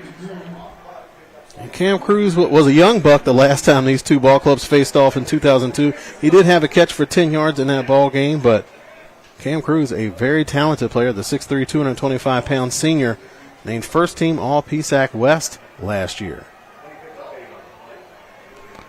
So 2nd and 2 after the 8-yard gain. Receiver goes in motion. They'll go play action. Throw it back to the running back, Dior. Dior gets a block from his offensive lineman. He's shifty, but Deontay Harrison tracks him down right around midfield. Still will have enough, I believe, for the first down. He will. So they'll move the chains. And it's just amazing to see how this defense for the Shepherd Rams, they are so good at reading and reacting. So even if you do catch them out of position briefly, they recognize it and address it right away. And that time, Harrison flying up, making a tackle. Yes, they give up the first down, but that looked like that was a play that had potential for a lot more. So credit to that Rams defense for being able to rally and make a tackle in open space once again. 1st and 10 now from the 48-yard line as they'll run it with Dior up the middle. Finds about 4 on the carry. Coming up and making the tackles, Carroll. The second down and 6. That time the big tight end, Carson Heckathorn, in motion. And that might be something that the Shepherd Rams coaches need to take a closer look at. It looked like he was moving towards the line of scrimmage on that play, which should have been a penalty. So that's certainly something that you want to talk to the referees about, because you certainly don't want somebody that size able to run downhill. That's a huge advantage. Second down at 6, Long in the shotgun formation. Looking to throw again under a little bit of heat this time. One-handed catch on the run for the Rock. Hauling it in on that one was Xander McClure. 5'10", 185-pound redshirt junior. Appeared in one game last week. Had one big catch versus New Haven. One catch for 20 yards. So one of the younger wide receivers just trying to work his way into the rotation. Like we mentioned, there's a lot of talent and experience at the top of that depth chart for Slippery Rock's wide receiving core. So they move the ball to the 35-yard line. 1st and 10, 3:03 left in this first half. And Long looking to throw again. Dumps it down underneath to Dior. Dior can't get away from Carroll, but still pick up about 4 yards. Bring it to 2nd and 6 again. Good job that time by Carroll. The 6'1", 220-pound redshirt freshman had 6 tackles, 4 of those solo, and a tackle for a loss last week. And that's a tall order. You get a running back moving like that, already has his momentum going, but able to make a good tackle again in open field. So second down here for the Rock. 3 receivers set. Slippery Rock keeps that running game going. Dior running hard, but again, Shepherd getting a lot of guys to the football. Jack Brutus being one of those. Naeem Alexander in there as well. And Dior, one of the few holdovers that played significant minutes against Shepherd in 2022. In that ball game, he had 13 carries for 79 yards, also had 3 catches. So one of the all-around threats that this Slippery Rock offense has in its arsenal. As we reach the 2-minute timeout here at 10-7, we'll take a 30-second break. This is Shepherd Rams football on TV 10.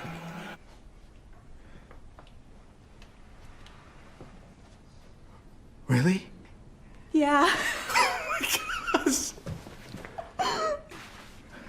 I'm gonna call my parents. Dad, come over. The brisket's done. The Traeger Connected Experience. Everything you need for epic flavor, and then some. Shop now and save at Orsini's today. Welcome you back here to Rams Stadium. 2-minute timeout, 10-7. Our score, the Rock leads the Rams here at Rams Stadium, Monte Cater Field. Nick Verzolini alongside me, Travis Smith here.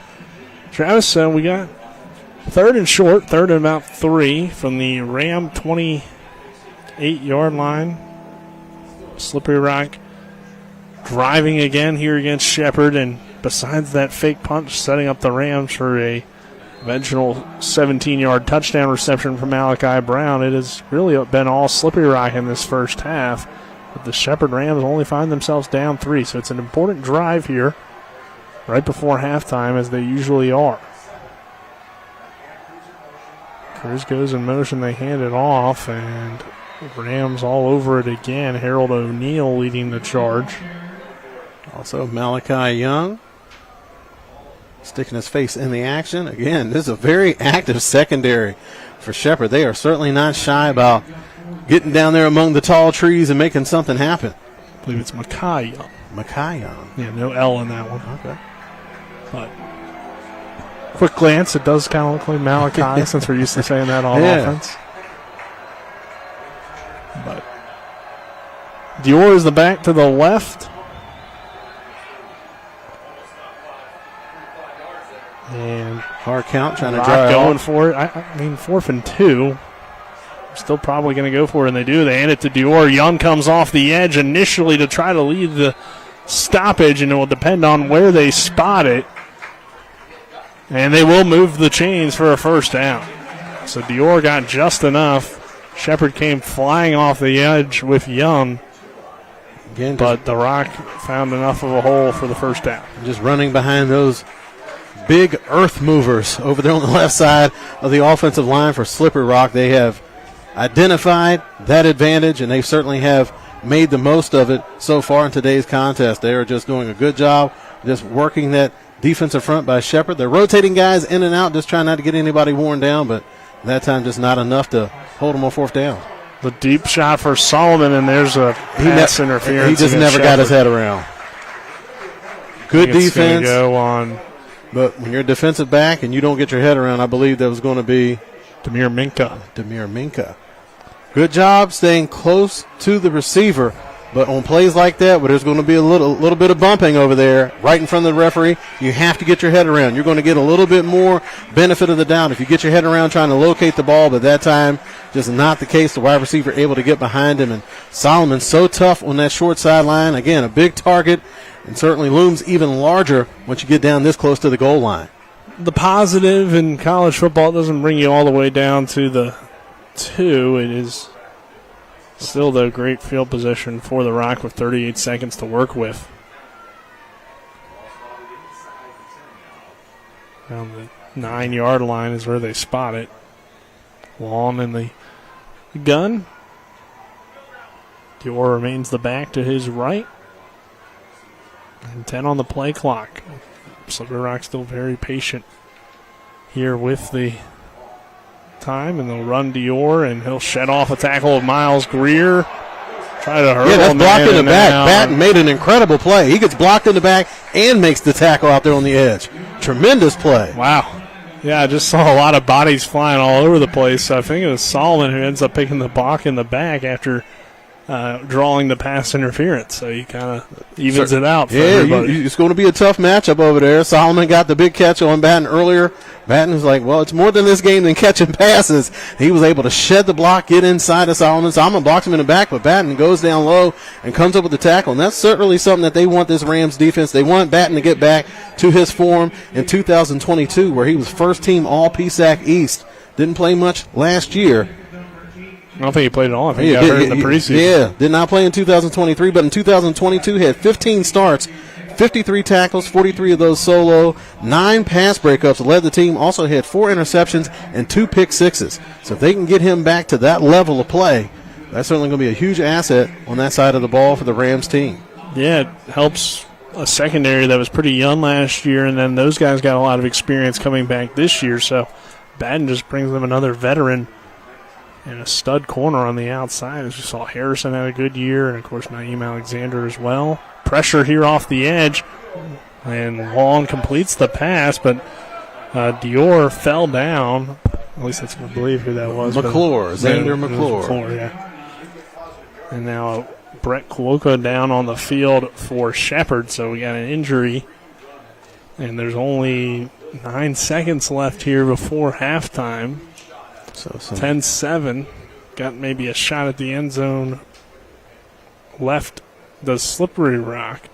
But with the injury, let's go ahead and take another 30-second break, because this may be even longer than that. It looks like they're going to have some guys come out and try to help Cuoco off the field. But 10-7 our score. Slippery Rock on top. We'll be back in about 30 seconds. We are the Skinner Brothers.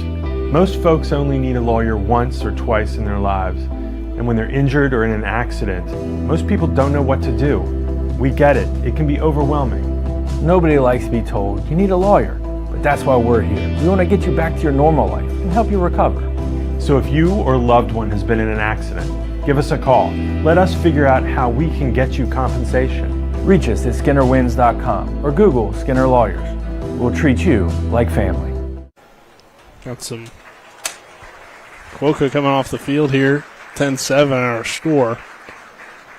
So Slippery Rock's going to actually have about 11 seconds as they put 2 more seconds back on the clock. And hopefully not a significant injury there, because Cuoco was one of the big transfers that Shepherd had coming in on the D-line. They liked what he brought to their defensive line. It is, again, Shepherd has a lot of depth at these positions, but anytime you're losing one of your starters and one of your guys that you're rotating in certain situations, that's when it becomes a bigger adjustment, because the D-line, they rotate quite a bit, but Cuoco has his plays that he's going to be in on and stuff like that. So it doesn't look great as he, I don't think, put a whole lot of pressure on that foot.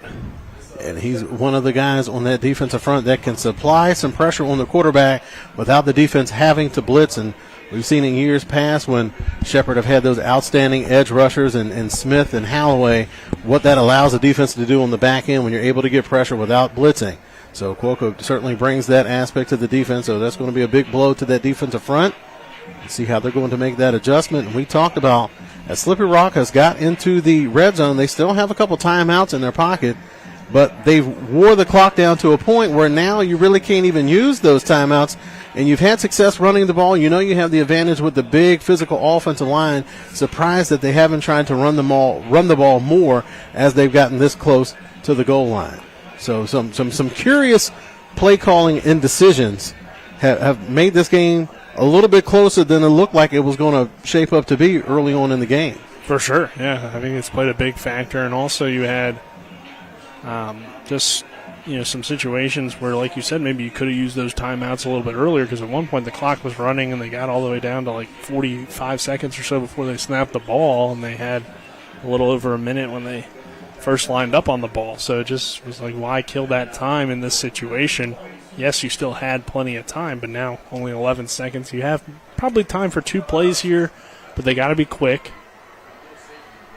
So it may still end up being solid clock management. We'll see, though, if Shepherd can get a stop. They have been good in the red zone so far today. And Long looking to throw here. Fires it underneath, and I think that was incomplete. That was a dangerous throw. Looked like Naeem Alexander made a great break on the ball. The wide receiver worked out first, then tried to come back underneath. Wide receiver being Grimes. So a lot of trust in his wide receiver on that play, but again, just not quite sure. Their play calling hasn't been too logical since they've been down here. And again, even if they complete that, it's still well short of the end zone. You're going to have to burn the timeout. I guess they burned it here anyway to talk it over. But only 4.7 seconds. You just run on your field goal unit now at this point. It becomes the question for the Rock, or do you maybe try Solomon on a fade route or something like that? You get down this close and you have a wide receiver that's 6'3", 210 pounds that can jump out of the stadium. I would think that's almost at the top of your list of things to do once you get down. Once you get down inside the red zone. So make it down this close to the end zone and not take that shot. Again, a bit of a head scratcher. And they still had 6 seconds too, and it was only 3rd down. So you can probably throw one toward the end zone in 6 seconds, but probably just figure, let's not take the risk. Let's take the field goal. If we do get sacked, then it's the end of the half. So better to try to get 3 points than no points, as it's another 24-yard field goal, it looks like. And now we got a timeout from the Shepherd side. So might as well use them, I guess. Jake Mullins on to attempt this field goal again. Travis is battling the Bees here at Rams Stadium. We've already had one vicious bee attack so far today on my play-by-play guy. Yeah, well, you weren't here to protect me, so it was before you got here. Yes, it is. So I gotta step my game up. Yeah. I think these bees have probably been in here a while, so they're like dying at this point anyway, so they're like, might as well go out. A blaze of glory. So these guys are invading our space. But so we've already seen one trick play for the fake punt out of Slippery Rock. So Rams calling that timeout, just making sure all the boxes are checked. Make sure everybody, ice the kicker, and you want to make sure everybody knows what their assignment is in case somebody goes out into a route. Right. So waiting, again, what should be about a 24-yard field goal here from Mullins, which he's already connected on earlier.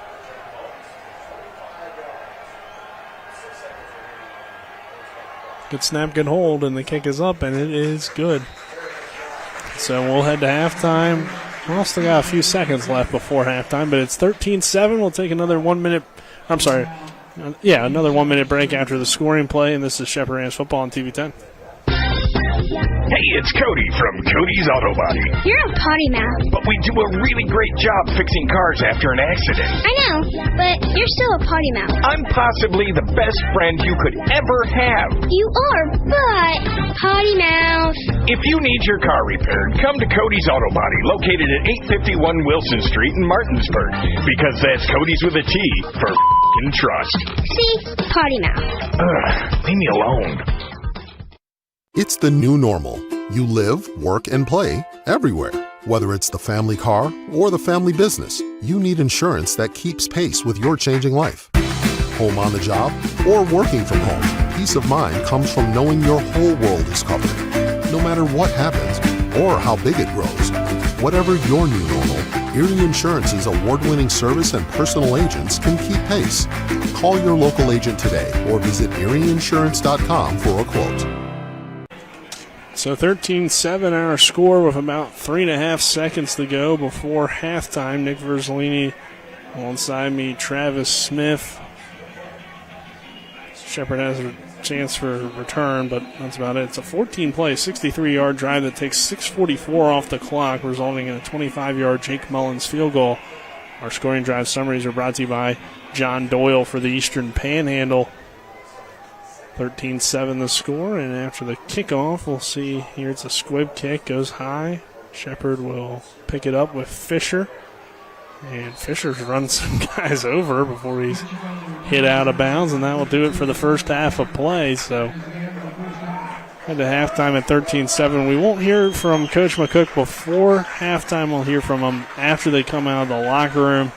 So with that, we'll take a 2-minute break and then hit the halftime show. This is Shepherd Rams football on TV 10 and WRNR TV on YouTube. Our score, Slippery Rock 13, Shepherd 7. After a car accident, what do you get when you call Mansion Ferretti? You get more experience from a local law firm with over 115 years of combined service. More respect from a team who treats clients like their own family. And more fight, because we want you to get every dollar you deserve. Experience, respect, results. If you've been injured, that's what you want in your lawyer. And that's what you'll get when you call us. Car accident? Get more with Mansion Ferretti. 304-264-8505. I pre-planned my funeral to make it easier on my family. They were relieved to know I'll get just what I want. My family actually thanked me for taking matters into my own hands. Turns out having this awkward conversation wasn't awkward at all. Pre-planning is my choice. There are certain things about me my family may not know. Now they won't need to guess. The choices are yours. The peace of mind is theirs. Pre-plan your funeral with Brown Funeral Homes and everything will be taken care of. Find out more online at brownfuneralhomeswv.com. Brown Funeral Homes, here for you.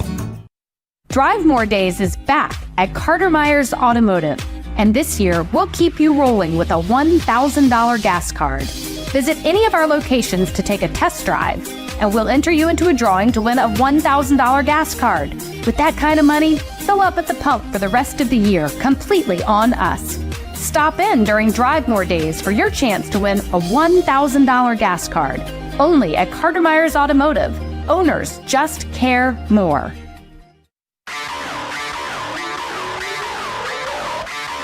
We're at the half. Time for a scoring recap, stats and analysis, scores from around the PSAC and Super Region 1, the Division 1 Top 25, and the latest on the West Virginia University Mountaineers and Marshall University Thundering Herd. Let's get it started as we go back to the field and rejoin our TV10 broadcast team.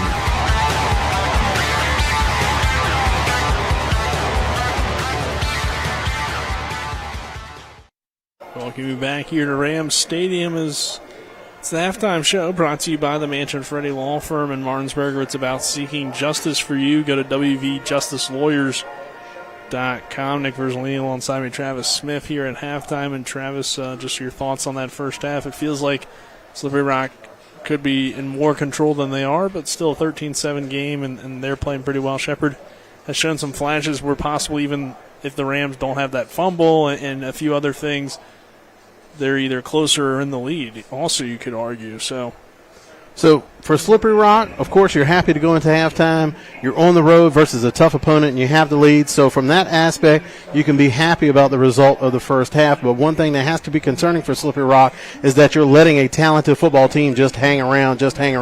And at this point, it's only a one-score game that could kind of switch things around. So Slippery Rock, you look on paper, they certainly have the better team. More talent, more experience returning.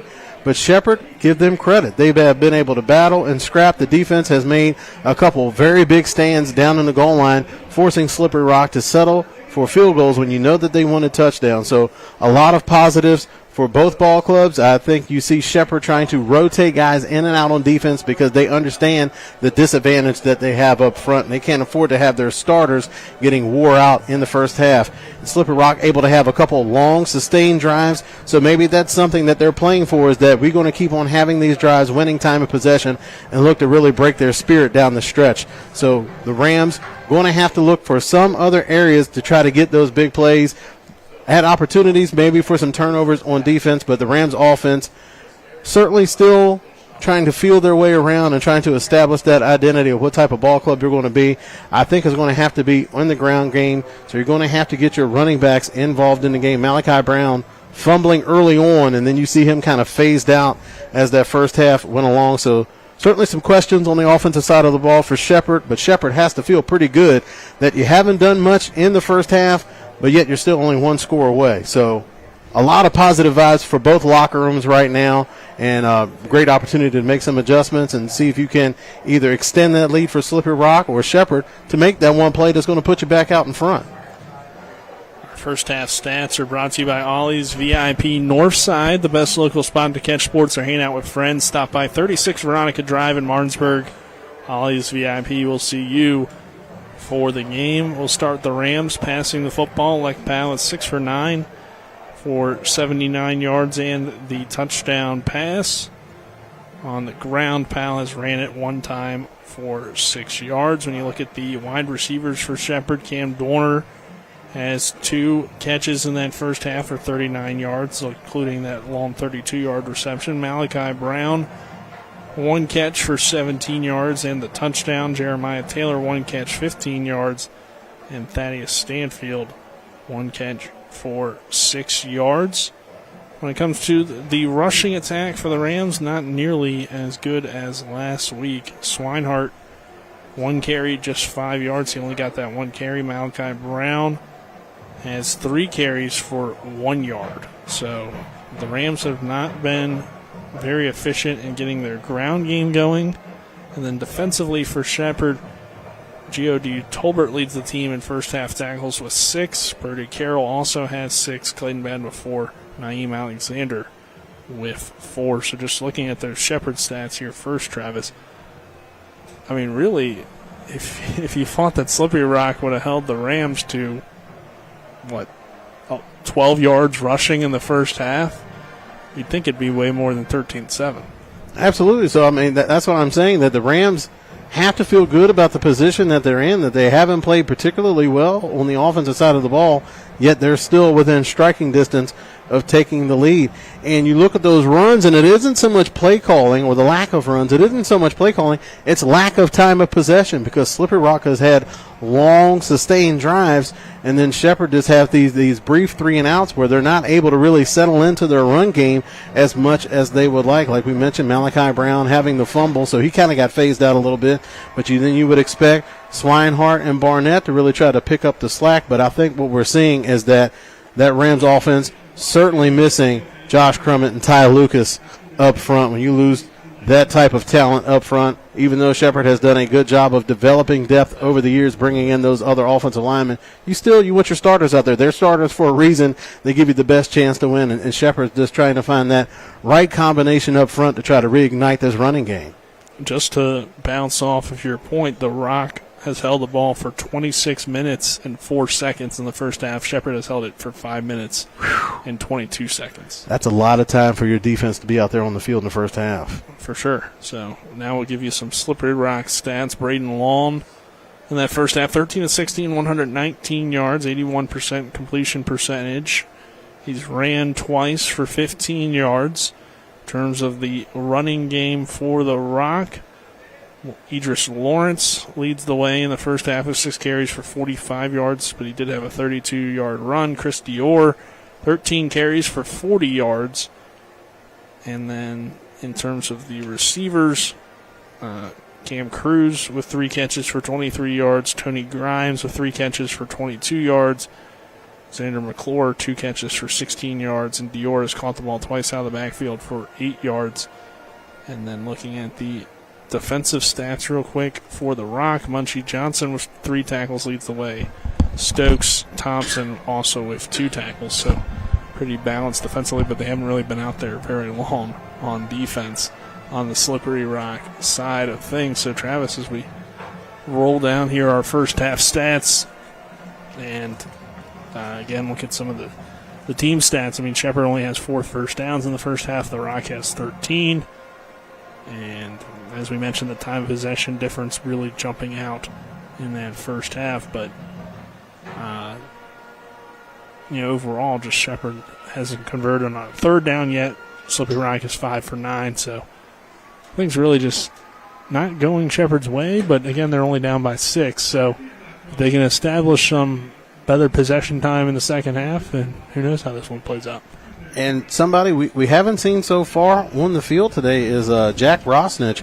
Kind of plays that H-back position for that Rams offense, and he really sparked that running game last week and also made some big catches out of the backfield. He had 3 catches for 24 yards and a touchdown versus Southern Connecticut State, and he really seems to be the catalyst for the offensive side of the ball in the running game and in the passing game. So not only do we see the injuries on the offensive line, also Jack Rosnich isn't out there. I think I did see Rosnich out there once, but they just haven't been in situations to really get him on the field because they haven't been ahead of the chains.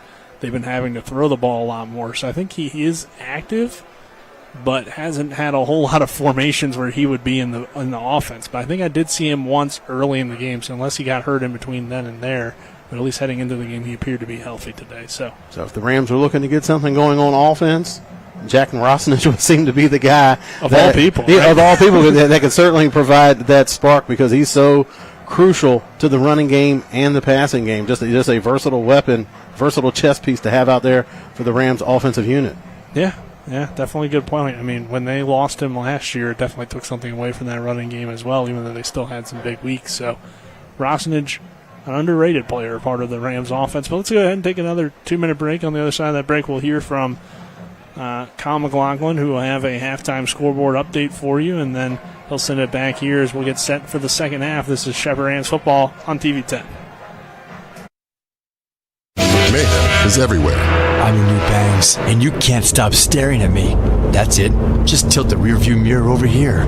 And while you're checking me out more times than a library book, your car is wandering into that lane over there. More bangs? Neat. And if you've got cut rate insurance, you could be paying for this yourself. So get Allstate. Call Martinsburg Allstate agent Gary Kelly today at 304-263-4596. The Palace Lounge in Martinsburg is the place to be. Join us every night to relax and enjoy football or basketball games featuring either the Martinsburg Bulldogs, Shepherd University Rams, or West Virginia Mountaineers. We will have steak night every Wednesday, trip nights every Thursday, and now taco and margarita nights every Tuesday. You can find us on Facebook or call 304-267-7520. The Palace Lounge is located at 1350 Edwin Miller Boulevard in Martinsburg. With 4 new car dealerships and 4 used car dealerships in 3 states, Parsons is the largest used car and fastest growing new car dealer in the tri-state area. Take Parsons Ford with huge savings on hundreds of new Fords, financing from 0%, Parsons' goal of financing for all, and Parsons' famous above-market trade-in allowances that help make Parsons #1 for used cars too. See why so many won't buy anywhere but Parsons Ford in Martinsburg. We became #1 by making you #1 first. Parsons. I'm John Doyle. I'm running for the state Senate in the 16th Senatorial District.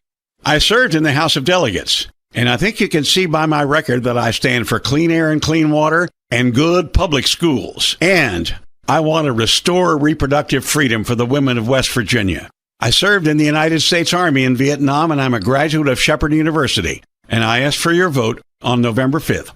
Authorized by Doyle for the Eastern Panhandle. Alan Stern, Treasurer.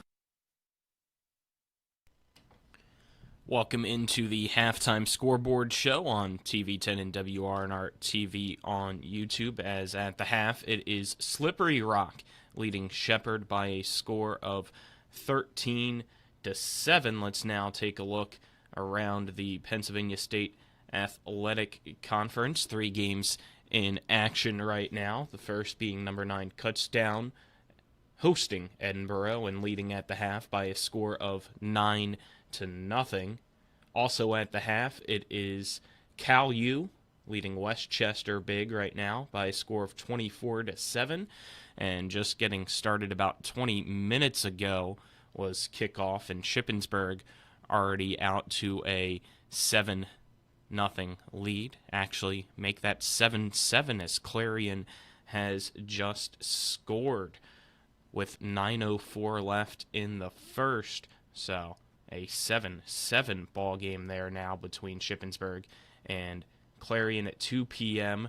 it is Bloomsburg and Seton Hill, and then later tonight with a kickoff of 6 o'clock, it's IUP at Lock Haven and Gannon at East Stroudsburg.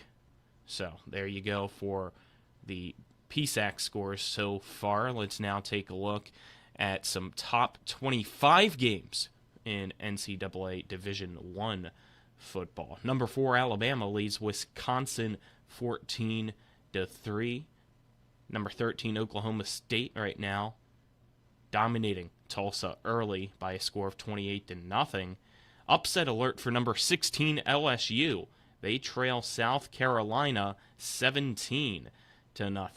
Number 17 Michigan leads Arkansas State 21-3, and number 24 Boston College currently leads Missouri by a score of 7-3.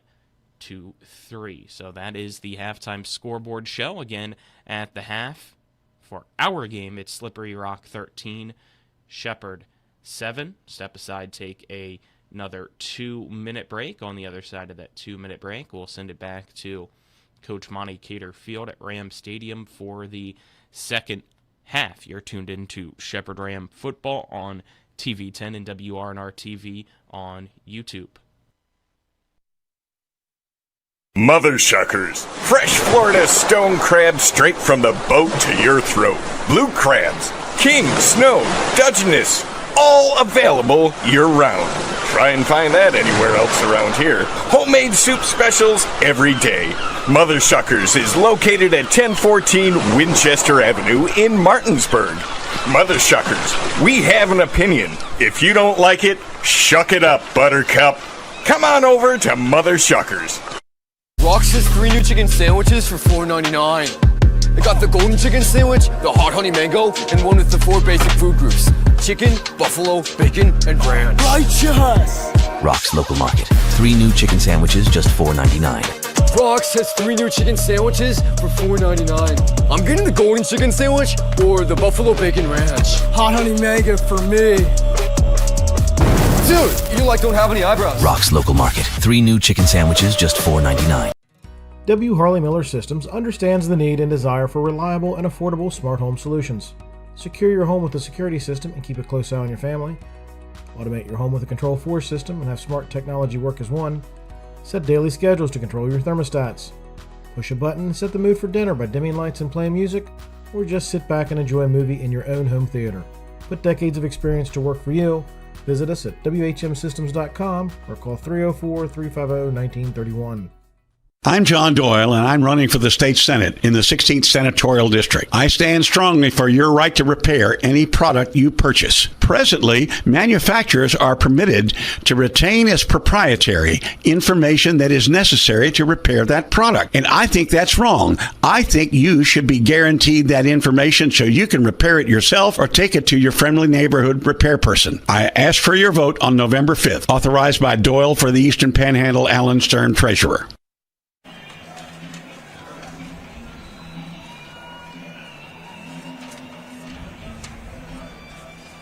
We welcome you back here to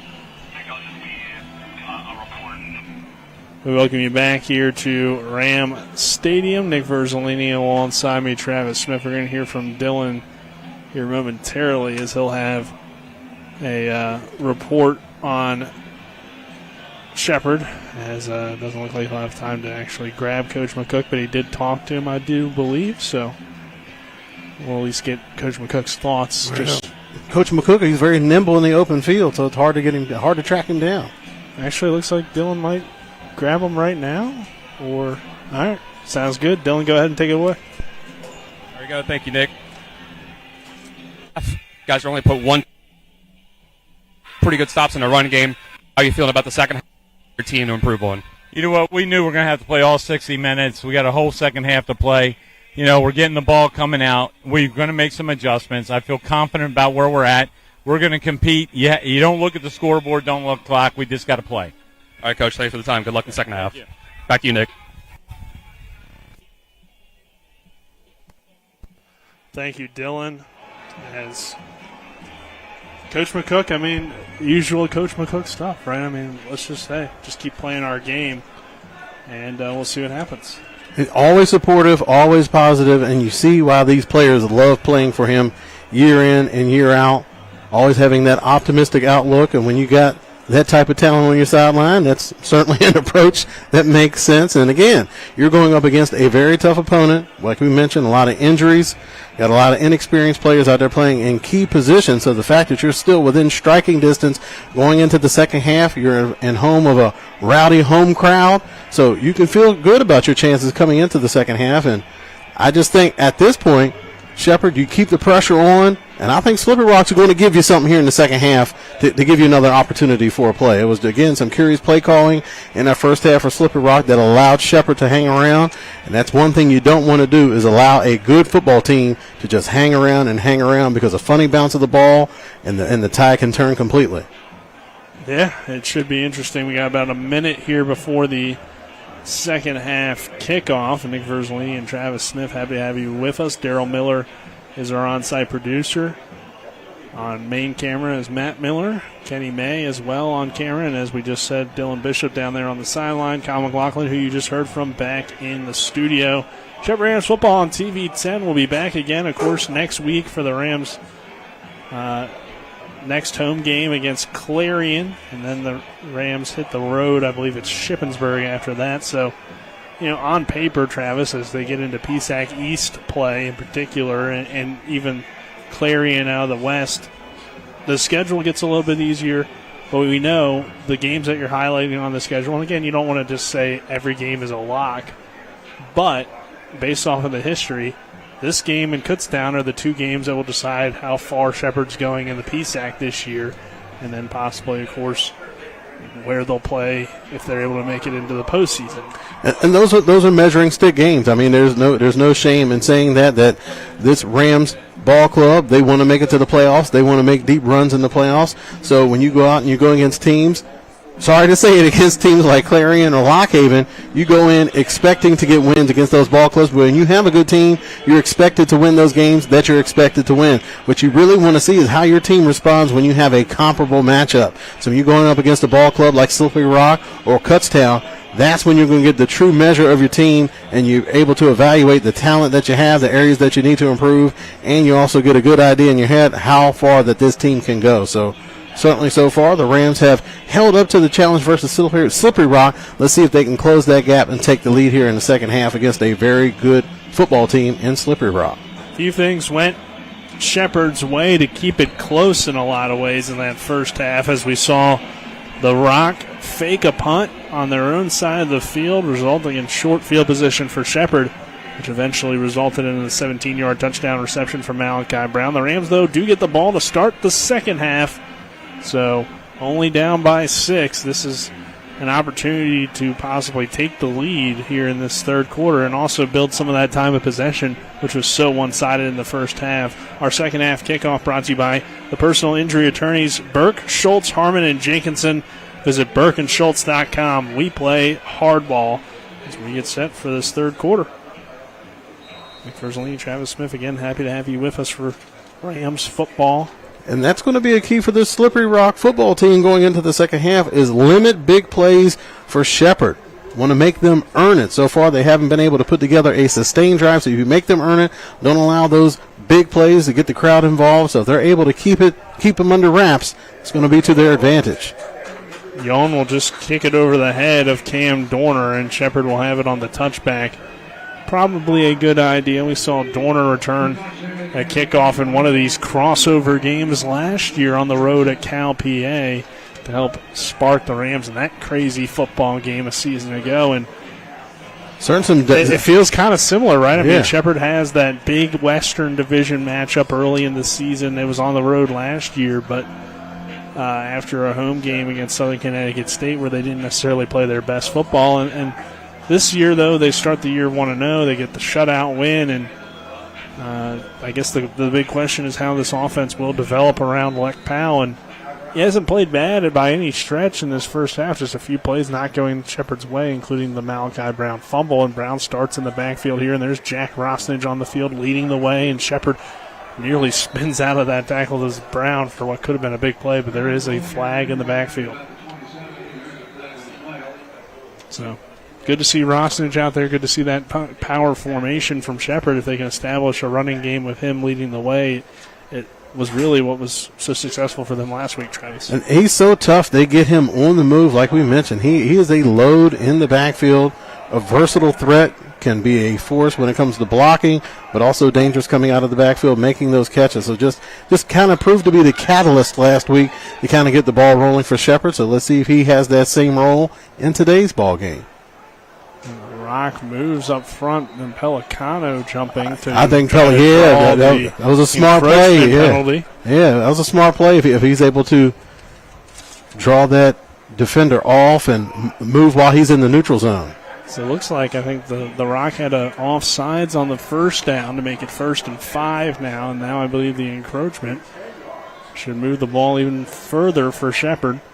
There you go. And you're helping yourself. Those big plays have been hard to come by. So what you want to do, you want to make the smart plays, you want to make the hard-nosed plays, and able to pick up a first down with penalties. That's a good way to get the ball rolling in the second half. So Shepherd gains 10 yards all through the penalties. And again, the running game not there with Malachi Brown. Slippery Rock all over it up front. But the other thing I think to note there is while it was a penalty that gave Shepherd 5 more yards, in some ways it kind of helped Slippery Rock as it reset the downs back to 1st and 10. So that time there was a hole off to that left side and looked like Rosnich kind of got caught up in the mix in the middle.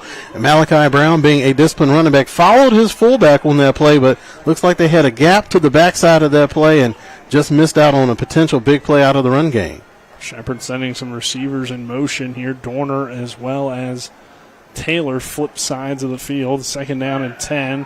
Powell will roll to the right and chuck it deep for Cam Dorner. Tough coverage play. Dorner can't position himself. Throw is leading him out of bounds. I don't think he would have been able to realistically get a foot in anyway. And that'll bring him now a 3rd and 10. So again, Shepherd not really taking a lot of those short completions this week either. A lot of plays down the field trying to stretch out this defense. And last week they were very much content to dump it down to Brown out of the backfield or even Rosnich, who caught the touchdown. And they had success doing that. On that play, it looked like Slippery Rock was in a cover two, so there was a little gap in between where the corner was squatting in the flat and the safety was helping out over the top. But that's a tough throw to make for Powell. He's rolling out to that side, having to throw the ball on the line and not able to squeeze it in there to Dorner.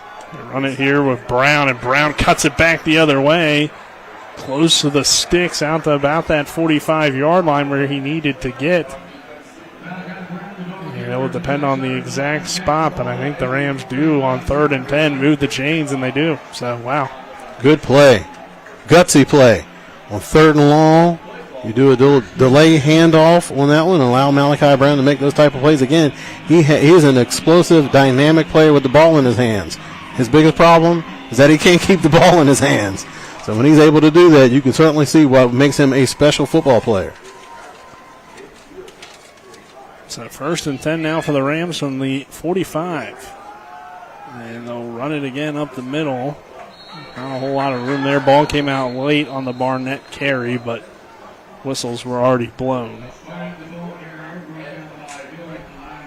Looked like Hill in there for Slippery Rock, as well as you're not seeing that push up front with that Rams offensive line. That was something that they did so well last week, but certainly a big step up in the caliber of opponent that they're facing this week. Also missing a couple starters, so it's going to be hard to impose your will the way that you did last week versus this group, and coming away with a small gain on 1st down, setting up a 2nd and long. Dorner goes in motion here on 2nd down and 10. Barnett remains the back. They'll dump it down. Rosnich out of the backfield, and Rosnich lowers the shoulder on the sideline. Look at that. Bench is fired up. The crowd's fired up as well. The announcers are fired up. I'm happy. Get that man the ball. He does good things for you. He's your rabbit's foot, man. He's a good luck charm out there. Rosnich, the fullback. Yeah, and that's so tough. Like I said, they have young linebackers on Slippery Rock's defense, and that's one of the things that you can really put some pressure on them is how they respond. How well do they move in space? How well can they pick up those coverage assignments when they're out there in space? 6-yard gain, 3rd down and 4. Here's Barry Hill, and Hill making some plays. Another guy that could use the football a little bit more in these first few games, and that's what's going to be interesting to see, because Shepherd has so much depth at that wide receiver position, but how they get those guys involved, if it is going to be more of a run-first approach. It is 4th down and 1, and the Rams are lined up to go for it here. They got Fisher and Rosnich. Oh, they're saying that it's going to be a 1st down. Looks like the referees are trying to motion the sticks. Slippery Rock coaches are asking what in the wide world of sports is going on out there. Well, justified, to be honest, because the 1st down signal came so late. And now there's the 1st down and 10. Either way, I think Shepherd would have gone for it, but obviously you'd rather have 1st and 10 instead of 4th and 1. From the 45 now of the Rock. A solid opening drive to begin this 3rd quarter. Malachi Brown stuttering off of tackles, running hard down to about the 40-yard line, 42-yard line is where they'll spot him. A gain of about 3. We'll bring up 2nd down and 7, 10:48 to go in this 3rd quarter. Shepherd trying to come out with a big drive of its own, and they are doing that. They've already doubled their time of possession from the first half on this opening drive of the 3rd quarter. And it was so lopsided in the first half. There's no way they were going to be able to sustain that in the second half. And again, Jack Rosnich proving again how vital he is to the pass play. The offensive line did a good job of washing everything down. Rosnich sets the backside edge with that little scoop out block. Malachi Brown able to wiggle his way forward for a quality gain on 1st down. Hill wide open on the wheel route, and he'll head out of bounds. Shepherd favored that 2 receivers to the far side. They run the wheel in the deep route, but a flag is back in the backfield at around midfield. So this will most likely possibly bring this one back after the big completion, but that is a go-to play for Shepherd. That post reel route, they love running it. And again, a play action pass in the backfield. You're running the ball. They've already hit him with Rosnich coming out of the backfield, so you know the defense was going to react to him going out in the flat, and it creates just enough gap for Powell to get the ball to Hill out there on the sideline. I wasn't able to exactly hear the official's call, but it appeared to be on the Rock, so I think it might have been a pass interference call. It might have been roughing the passer. from where it was thrown. I mean, well, yeah, they're attacking on 15.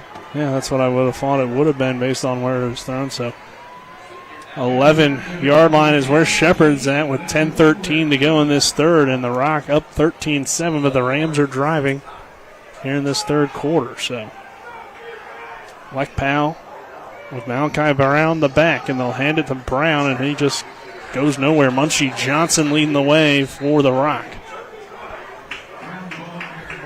This Slippery Rock D-line, again, not very big in terms of their height, but they're stocky, and they appear to be pretty quick, even though they're kind of smaller and stocky.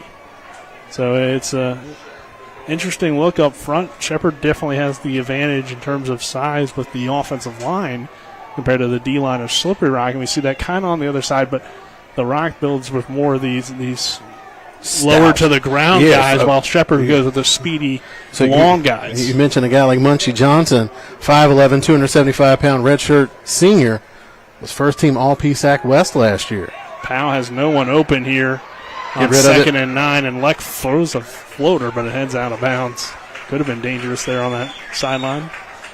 Especially on that Shepherd sideline, that's a very shallow sideline, so you don't have a lot of space to operate with over there before you're running in gravel. Nobody wants to get tackled in gravel. Shepherd can get the ball to the 2-yard line and pick up a first down here on 3rd and 9 from the 11. So that is something to note.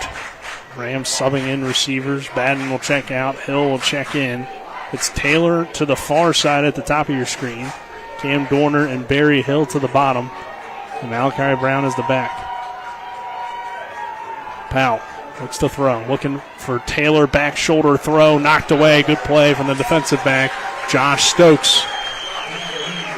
And that will bring up 4th down. Stokes, their leading tackler last week, had 8 tackles, 5 of those solo versus New Haven, and one of their premier defenders, also named first team All-Region last year for Slippery Rock. He had 83 tackles, 52 of those solo, 2 tackles for a loss, and had 11 pass breakups. That led to PSAC. Also had 5 interceptions, what also led to PSAC. So a very dangerous defensive back. So Shepherd has to settle for the field goal attempt. And it's coming on an attempt. It is Keith Baker. And Baker's kick is up. And it is good from about 38 yards. So, first big test that time for the young kicker. Goes out there able to connect. 28-yard field goal up and good there. So 13-10 our score. 9:07 left in this third quarter, and we'll take a 1-minute timeout. This is Shepherd football on TV 10. After a car accident, what do you get when you call Mansion Ferretti? You get more experience from a local law firm with over 115 years of combined service. More respect from a team who treats clients like their own family. And more fight, because we want you to get every dollar you deserve. Experience, respect, results. If you've been injured, that's what you want in your lawyer. And that's what you'll get when you call us. Car accident? Get more with Mansion Ferretti. 304-264-8505. Drive More Days is back at Carter Myers Automotive, and this year we'll keep you rolling with a $1,000 gas card. Visit any of our locations to take a test drive, and we'll enter you into a drawing to win a $1,000 gas card. With that kind of money, fill up at the pump for the rest of the year completely on us. Stop in during Drive More Days for your chance to win a $1,000 gas card. Only at Carter Myers Automotive. Owners just care more. Welcome you back here to Ram Stadium. 29-yard field goal officially there from Baker is good. It's a 12-play, 64-yard drive for the Rams. Start this third quarter. Take about 6 minutes off the clock. And Wilson will catch it on the run and try to break a return. Slips out of a tackle. And ends up still going all the way out there to about the 26-yard line. It's not a backbreaker return for Slippery Rock, but Wilson definitely slipping out of tackles. Again, it was a 12-play, 64-yard drive, resulting in the field goal. Our scoring drive summaries are brought to you by John Doyle for the Eastern Panhandle. 13-10, Slippery Rock on top here. 8:56 to go in this third quarter, and we'll see what the Rock has here after Shepherd finally gets a long drive going, Travis. That Slippery Rock offense been on the sideline for quite a long time, so see if they're able to shake off the rust and kind of pick up from where they left off in the first half, where they had several methodical drives, even though they came up a bit short in the red zone, still able to move the ball quite effectively. And they'll run it here on first down, and looking explosive does the Rock. Bednarski coming up and making the tackle. In on that carry is Idris Lawrence. And they got a pair of senior running backs, both pretty similar in size and weight. Lawrence a little bit heavier at 190 compared to the 175 for Dior, but both of them stand at 5'10". It's a 3-yard carry, second down and 7. Say Lawrence more of your downhill pounder, and Dior a little bit more of your Swiss Army knife. Not only is he an accomplished runner, but also very good hands out of the backfield. Yeah, they both have broken a lot of tackles today, as well as Lawrence patient with the carry and breaks through and ends up finding good yardage. Again, D. Tolbert coming in, and Gio D. Tolbert coming up and making a big hit, nearly knocked that ball loose. It's also good to see that Brett Kawoka is back on the field for the Rams as well. It looked like they had Lawrence bottled up in the backfield, but just a tenacious run. Kept those legs churning and picked up some positive yards on that play and setting up a 3rd and short for the Slippery Rock offense. Despite it being 3rd down and 3, the Rock goes to a 5-wide set. So they've gone to a lot in these short yardage situations. Shepherd with just 3 down linemen. So Grimes got the ball the last time they lined up in this look. Let's see if he's the man this time around. And pass underneath for Grimes, and he gets nailed by Comayao, and that's going to be a targeting penalty flag. Everybody Grimes threw a held flag in on that play for the catch and the first down anyway, but yeah, the flag is going to come in. And that's a tough targeting, I feel like, because while it was a hit toward the head, and I understand that is the rule and the penalty, Yarkome is trying to go low. The wide receiver's going even lower. The wide receiver's already low. Yeah, first of all, he's not very big. He's only 5'8", so he's already pretty close to the turf. And then, it's a tough one. I mean you give it's him the not 15, one of those where it's one that I feel like you have to review to kick something out or something like that. But you certainly hope there are 2 different levels of targeting, so we'll see as they talk it over. I think it should just be, though, just the defenseless wide receiver and hit on a defenseless receiver, not the Yaokome is out of the game. And that's tough. I mean, it's a bang-bang play over the middle. He's a linebacker. What do you think is going to happen? Right. You have to him, but obviously, that's something that they're definitely trying to remove for the game, and you understand it. And it's tough because you put so much of the onus on the defensive player to try to adjust how he's attacking the play, whereas it seems like they did remove Yaokome from the game, so it's a tough one. That's just unfortunate. Again, there was no helmet-to-helmet contact on the play. I don't see how you can make that kind of call without it being, egregious. Right. Yeah, but it's certainly a tough understand rule in college football. First down and 10, 43-yard line, 7:24 to go. Either way, the Rock picked up that first down and are now moving into Shepherd territory. Wilson goes in motion. He'll catch it on the jet pass, and Queen will chase him down. Another flag comes flying in. I think Cruz might get hit with something here. Looked like holding there is him and Yum, I believe it was. That's going to be the holding. It's going to be on Cam Cruz. That's so tough when you have those plays that are attacking the perimeter. You have players that aren't usually used to blocking, trying to block out in space right in front of the referees, and that's where you're going to get a lot of your holding penalties.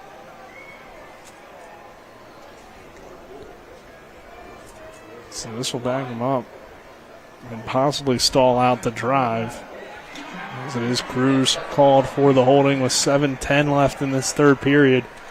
13-10 our score. Third quarter brought to you on TV 10 by Smallwood and Small Insurance in Martinsburg, your total insurance solution at 121 Administrative Drive. Call 304-263-3361, as well as Parsons Ford. Located at 1400 Shepherdstown Road and online at parsonsford.com. They became number one by making you number one first. Parsons. So first down and 10 from midfield. Long in the shotgun and looking to get it going. play action, dump it down in the flat underneath, and with room to run is Cruz, and he gets the first down, and also some jarring on both ends. So definitely Cruz has been involved in some extra curriculars here today. That was as he was knocked out by Lockhart. Yeah. Lockhart coming in to fill in for JT Comayao, one of the team leaders in tackles last year for the Shepherd unit. So that's certainly going to be tough to try to replace here in the second half. It is, though, a position that Shepherd has built some good depth and some good rotation with Carroll and Lockhart, as well as Groves today, as coming up and making the tackle. They were Miles Greer on a short carry. Baxter finished it off. Greer's he's just a fun player to watch. Like, he's in the game. He's going to be around the action somehow, some way. Defensive back, he's going to be making tackles in the backfield in the running game. He's already made his impact felt on special teams about downing the ball on the 2-yard line. So just a fun player to watch. And we saw what he could do as a punt returner last season as well. So punt return for a touchdown and then the season opener, yeah. 3rd down and 6 for Lawn and the Rock offense. Again, they're spreading them out here on 3rd down with 5.5 minutes to go in the 3rd. Lawn looking to throw, fires deep and high, intended for Grimes. Lockhart was in coverage. It'll be 4th down, and now what does the Rock draw up here on a 4th and 6 from the 39? Lockhart just doing a good job of just being in the right space at the right time, forcing Long to try to drop that pass in over the top, and it sails on him. You don't want to try to go for those tall passes up top to a 5'8" wide receiver. So Lockhart coming in, filling in nicely for JT Comayao. 4th down and 6. It's coming to Grimes. They look for Grimes, and they find Grimes for the first down, who did bobble it for a second. Lockhart makes the tackle after the first down is picked up.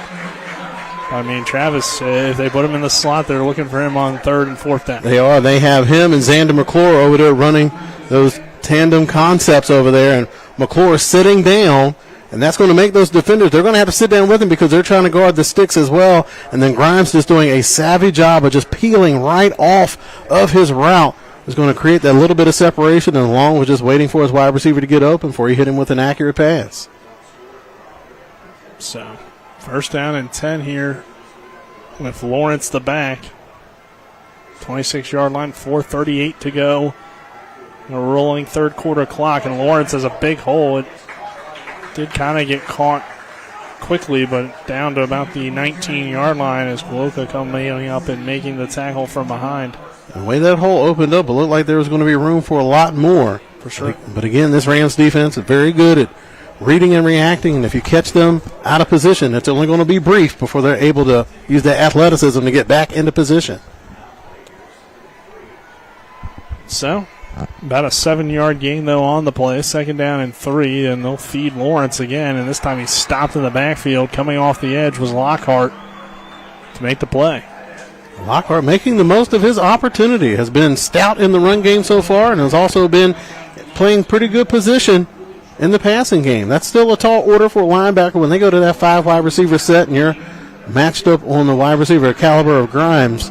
That's always going to be tough, but still showing why he's so quick to be rotated in these games, because he's a player that can come in and really spell your starter and also make some plays for himself while he's out there. 3:30 left. 3rd and 3, 19-yard line. Dior is now the back here. Long will hand it to Dior, and Dior stopped initially, pushes forward a little bit. Going to depend on the spot. Greer in there once again about on the tackle. 16, so I believe it will be. They were able to stone him and force him into a 4th and short. Yeah, it looked like they're going to mark him about a yard short. Wasn't sure if it got to that 16-yard line or not, but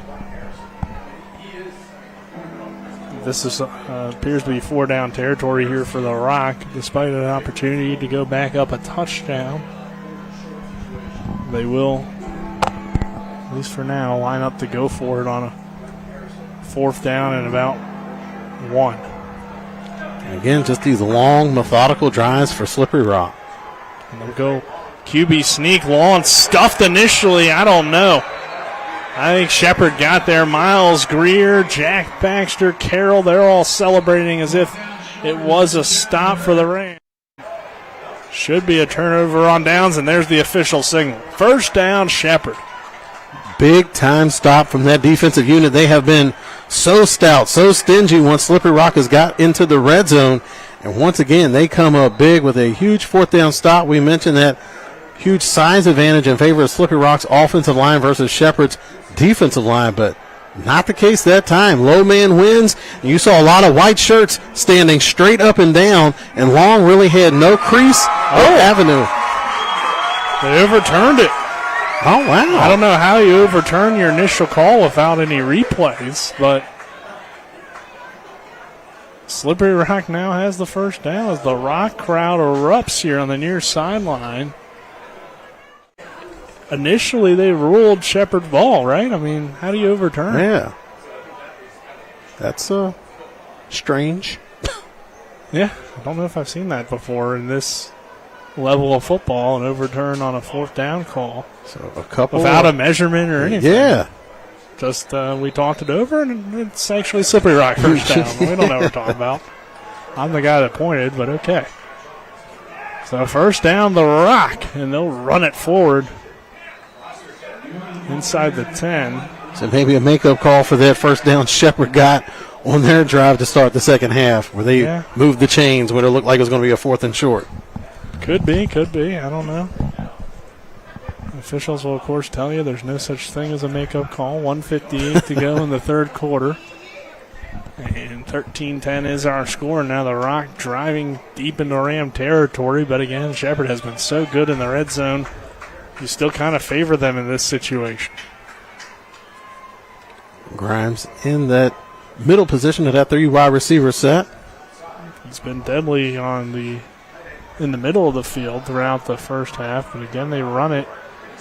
And Dior doesn't find much room. Cole Scott, as well as several other Rams, in on that play. Looked like it was Lockhart leading the way again. Naeem Alexander involved, and it'll be third down.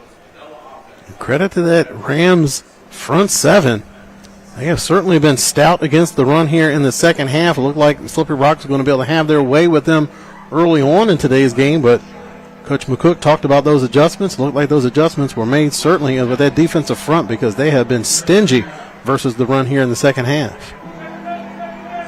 Final minute of this third quarter. It's a third and about 3 from the 6. And it looks like Slippery Rock's going to burn a timeout, so we'll take a 30-second break. Our score, Slippery Rock 13, Shepherd 10, 47 seconds to go before the end of the third. This is Shepherd Rams football on TV 10.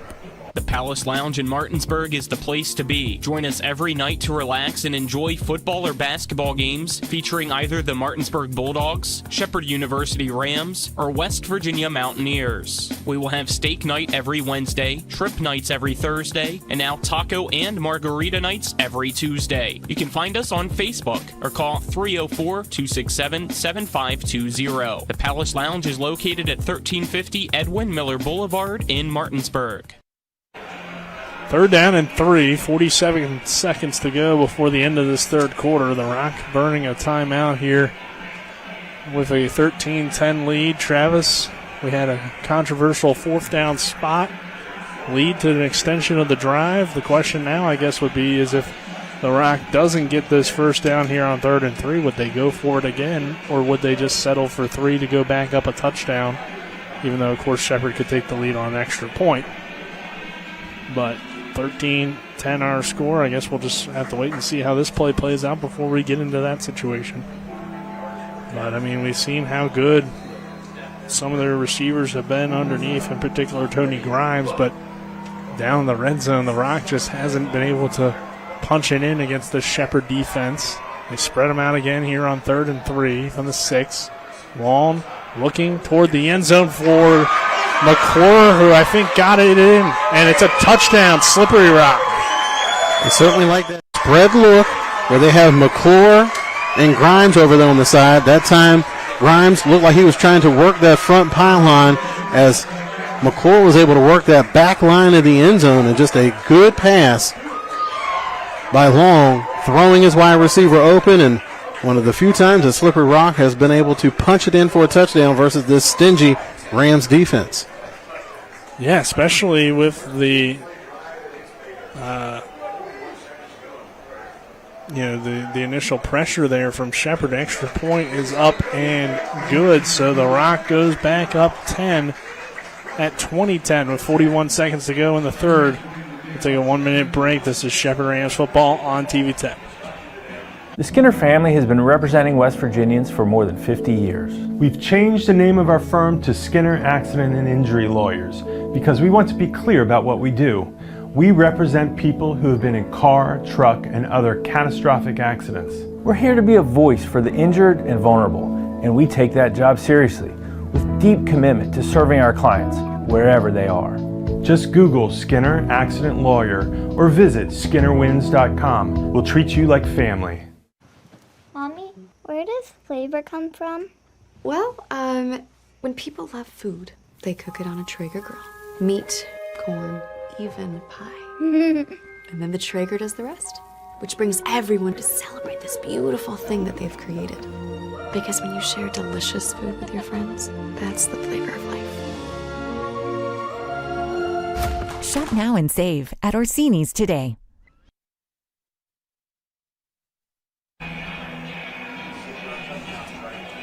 We welcome you back here to Ram Stadium. Coach Monty Cater Field, 20-10. Slippery Rock leads Shepherd with 41 seconds left here in this third quarter.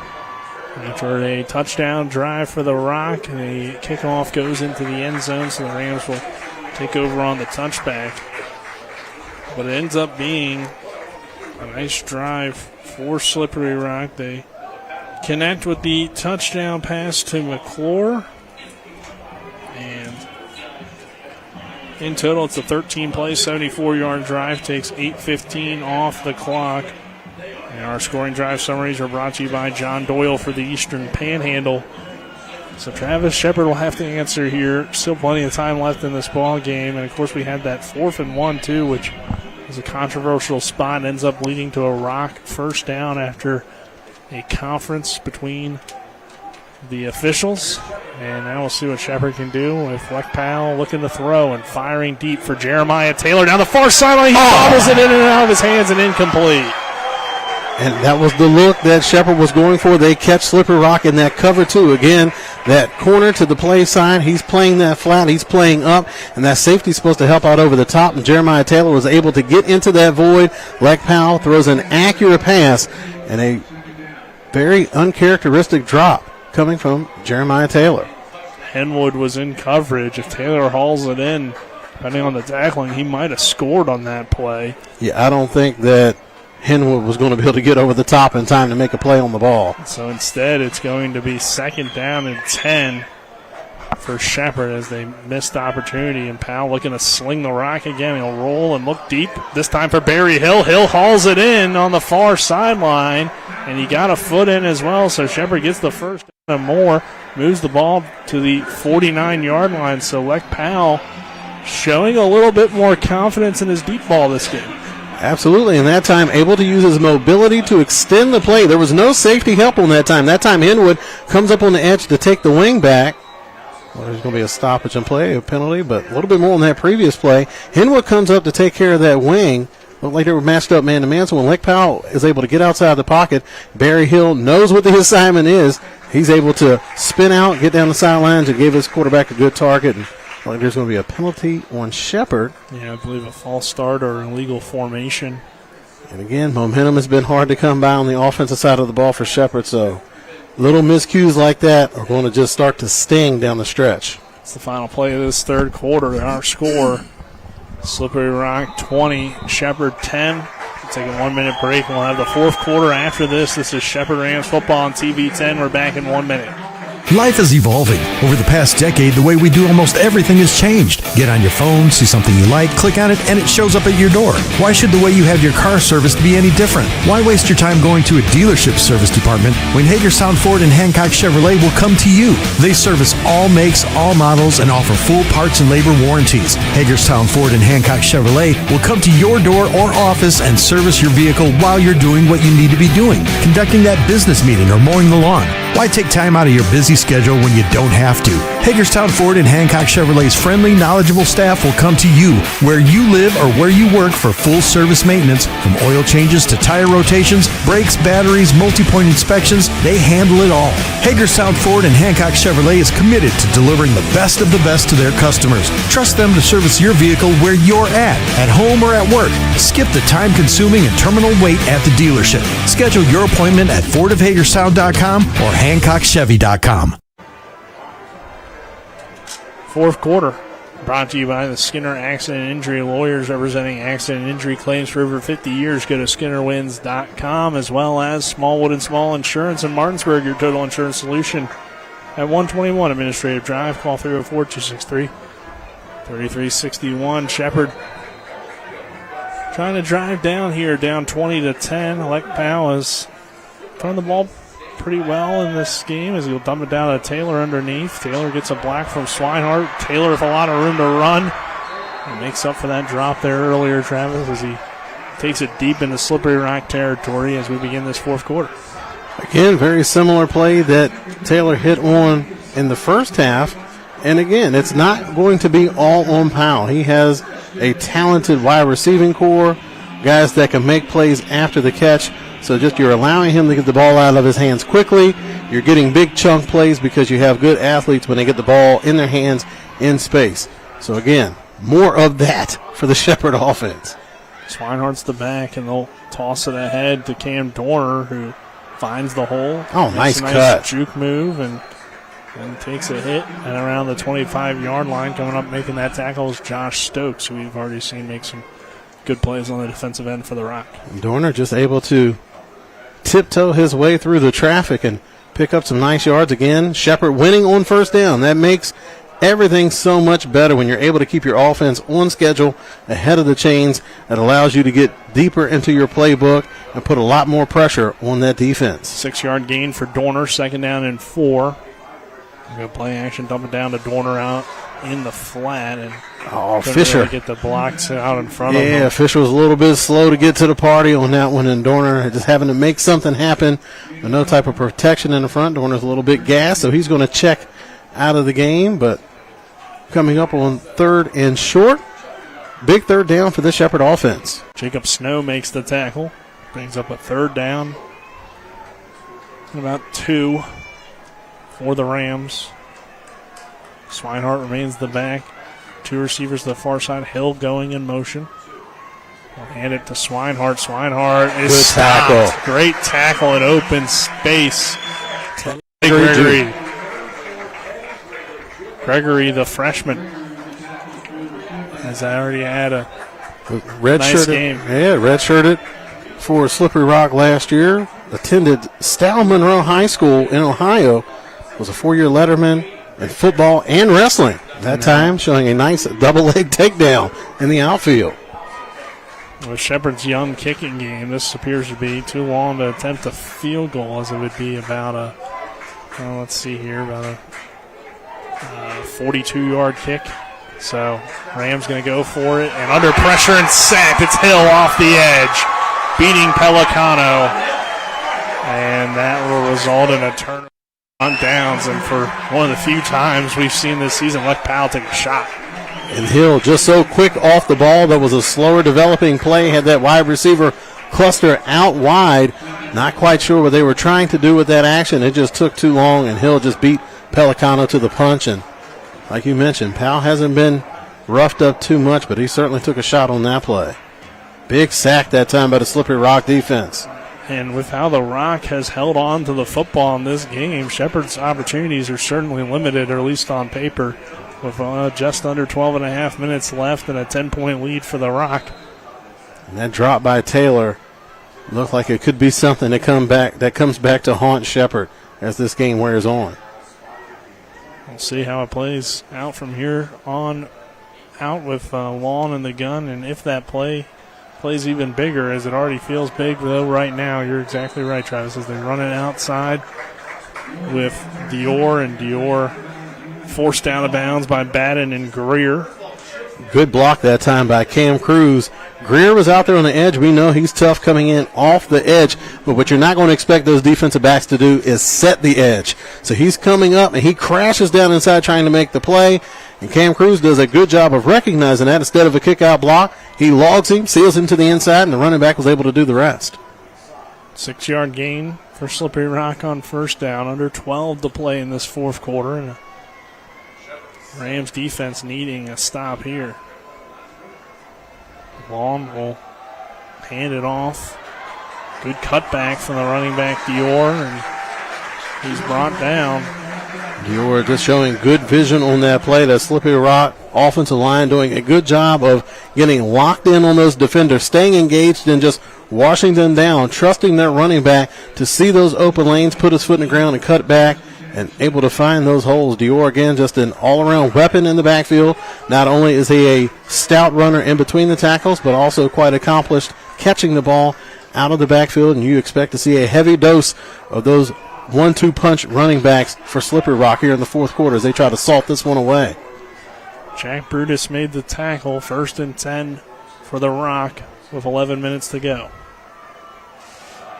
Again, they'll run it up the middle. This time not as much success, only gain about 1 or 2. Coming off the edge is Young to make the tackle. Rams second down. Right now this Rams defense in desperate need of a turnover. Apple turnover, cherry turnover, doesn't matter. They need a turnover. Try to get some juice going on that sidelines, because you can certainly see this Slippery Rock crowd. They have traveled well. That's about a 4-hour drive, and they made it with enthusiasm to come cheer on their football team. 2nd down and 8 from the 49. We'll run it again.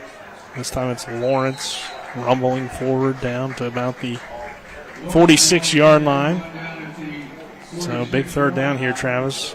And we know Grimes could be the target here. You got to watch out for him on this 3rd down. Does such a good job of getting to the stakes and showing the quarterback his numbers. So don't know if you have to worry about him if he's not out there. Well, he's that dangerous. Even if he's on the sidelines, you got to keep an eye on him. Looks like there's going to be a brief equipment timeout for Slippery Rock as one of those big offensive linemen has come out of his knee brace, so he's going to need some assistance for that. Yeah, I guess the guy to possibly look out for would be Cruz or even Wilson there in the slot. Yep, Wilson has been tough, but they also slot as well. Could decide to run on 3rd and 5. I mean, moving the ball pretty well, and this is kind of a power formation for the Rock. From the 46. If you get it close enough on 3rd down, then maybe even go for it on a 4th, but they're going to take that clock down. Only about 3 seconds on the play clock. 2, and now they'll hand it off. They will run the ball with a 10-point lead. Lawrence finds some positive yardage. Carroll coming up and stopping him as well as Kuoka. I was going to say, Mekhi Young was in there. He did a good job of coming up.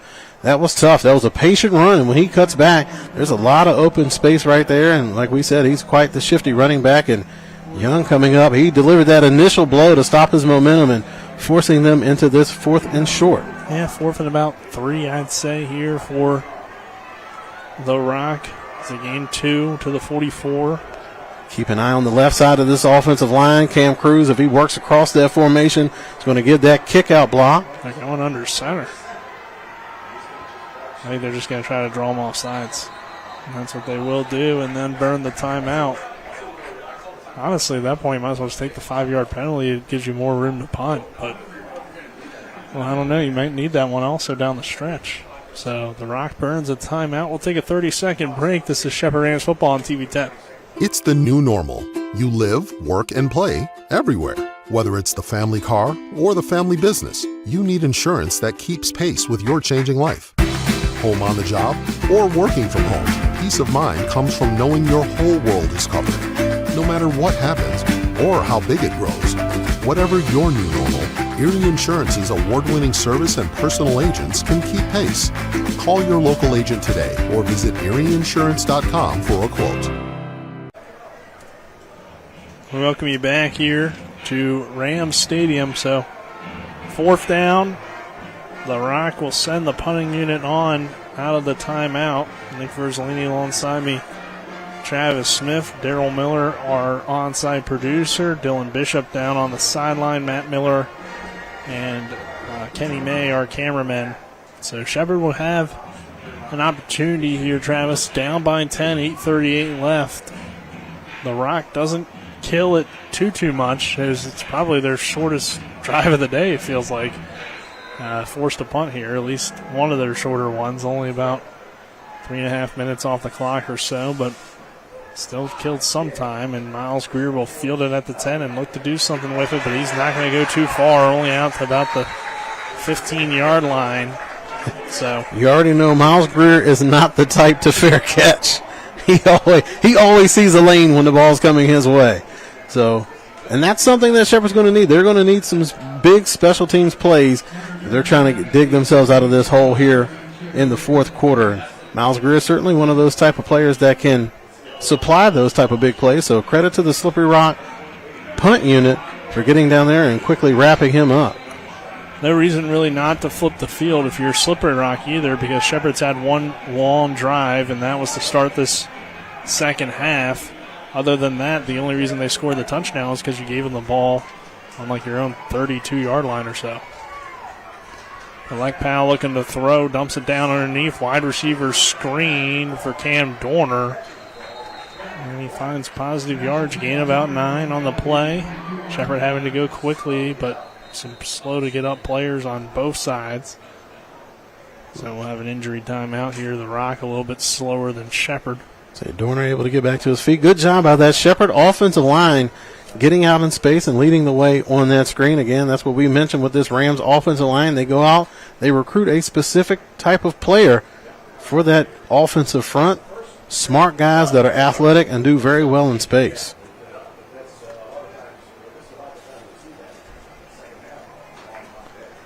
$8:16 left. We'll keep it here with the injury, at least for now. 20-10 our score. This player hobbles off for Slippery Rock. It's going to be Mackay Twilley, defensive lineman. And Twilley, one of their, again, smaller D linemen, 6 foot, 260. Redshirt junior from Erie, PA. Attended Cathedral Prep before he began his career at Slippery Rock. But we'll actually spot Shepherd about an 8-yard gain. So 2nd down and 2 here with 8 minutes left. Luck Powell trying to operate for the offense. Powell dumps it down to Malachi Brown. Brown makes a man miss at the 25. They're ripping at that football. He goes down at the 29-yard line. As again, you see Michael Henwood involved in the play, trying to force the fumble on Brown. Shepherd's got to go quick here. They only got about 7.5 minutes left and down by 10.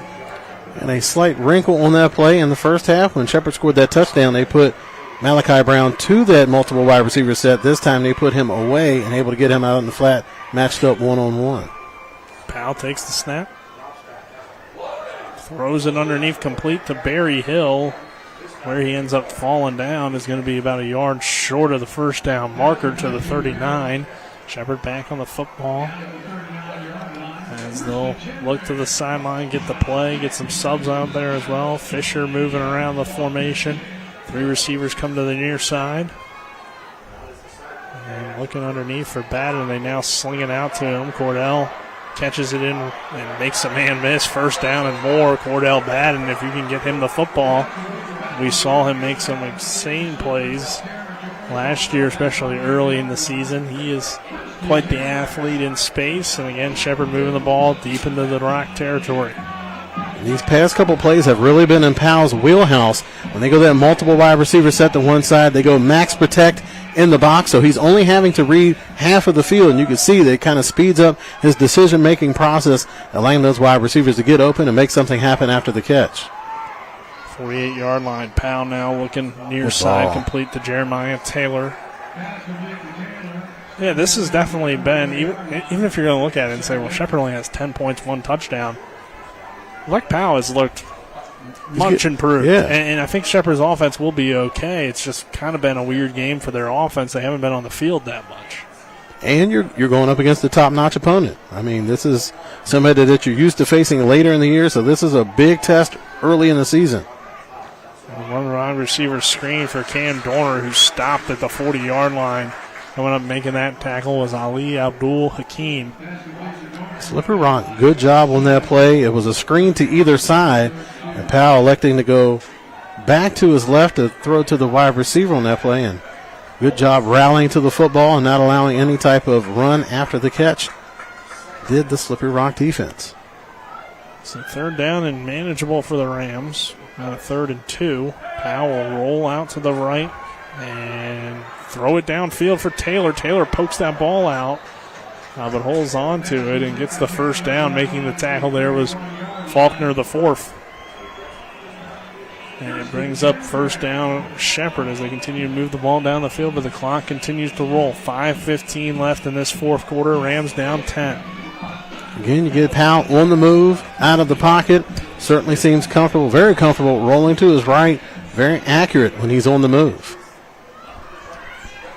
Brown is the back on 1st and 10 from the 33. Underneath, there's a tight end involved in the Rams offense. Haven't said that in about 2 years. It's Brian Jester on the reception.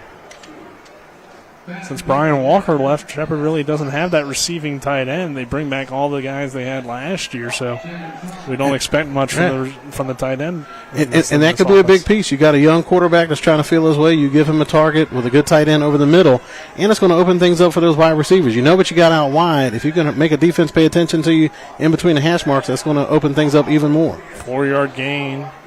Powell throws high and off the hands of Taylor and intercepted. Again, the throw was a little bit late to Taylor, but still no excuse. That's still another job for Taylor and Slippery Rock, able to make them pay for the mistake. That's the thing. You go up against a ball club like Slippery Rock, of course, you're human, you're going to make mistakes, but when you're going against a good opponent like Slippery Rock, they're going to be able to capitalize on those mistakes. And another Shepherd drive coming up a bit short after Taylor drops the pass, leading to the turnover. Ali Abdul Hakim coming away with the interception for the Rock, and it's a turnover, and that will bring it back to the 21-yard line. And with only 4:21 left, and the way the Rock has grinded out the clock, Travis, it feels like one of the last opportunities there for Shepherd to get back into it, depending on what their defense can do. But we know Shepherd's defense certainly capable of making some plays on their end as well. But you're going to need a quick 3 and out or force some sort of fumble or something, because I don't see Slippery Rock putting the ball in the air. As they will run it, and it's a solid hole as well, as that defense has been on the field a lot. It's hot. You're on that hot turf as well. The sun is beating down here at Rams Stadium. Jack Baxter on the tackle that play. And like you said, there's really no reason for Slippery Rock to risk throwing the ball at this point in the game. You've been wearing down that defensive front. That's one of the reasons why you rotate those running backs early, so that way you have your main guys fresh for these type of situations late in games. And now you can go to your main guys and pound them late to really impose your will. Fourth quarter brought to you by Small Insurance and Martinsburg, your title insurance solution, 121 Administrative Drive. Call 304-263-3361, as well as the Skinner Accident and Injury Lawyers, representing accident and injury claims for over 50 years. Go to SkinnerWins.com. 2010 our score. And the Rock moving the football down to a 3rd down and about 1. 3:15 left in this contest. Overall, it's going to feel like maybe in some ways for both teams some missed opportunities out there on the field, but especially with the Rams trailing here late in this fourth quarter. You have a Taylor drop on a possible touchdown pass deep down the field. A Taylor drop leading to an interception. A Malachi Brown fumble. On the Slippery Rock side, you went for it on a fake punt.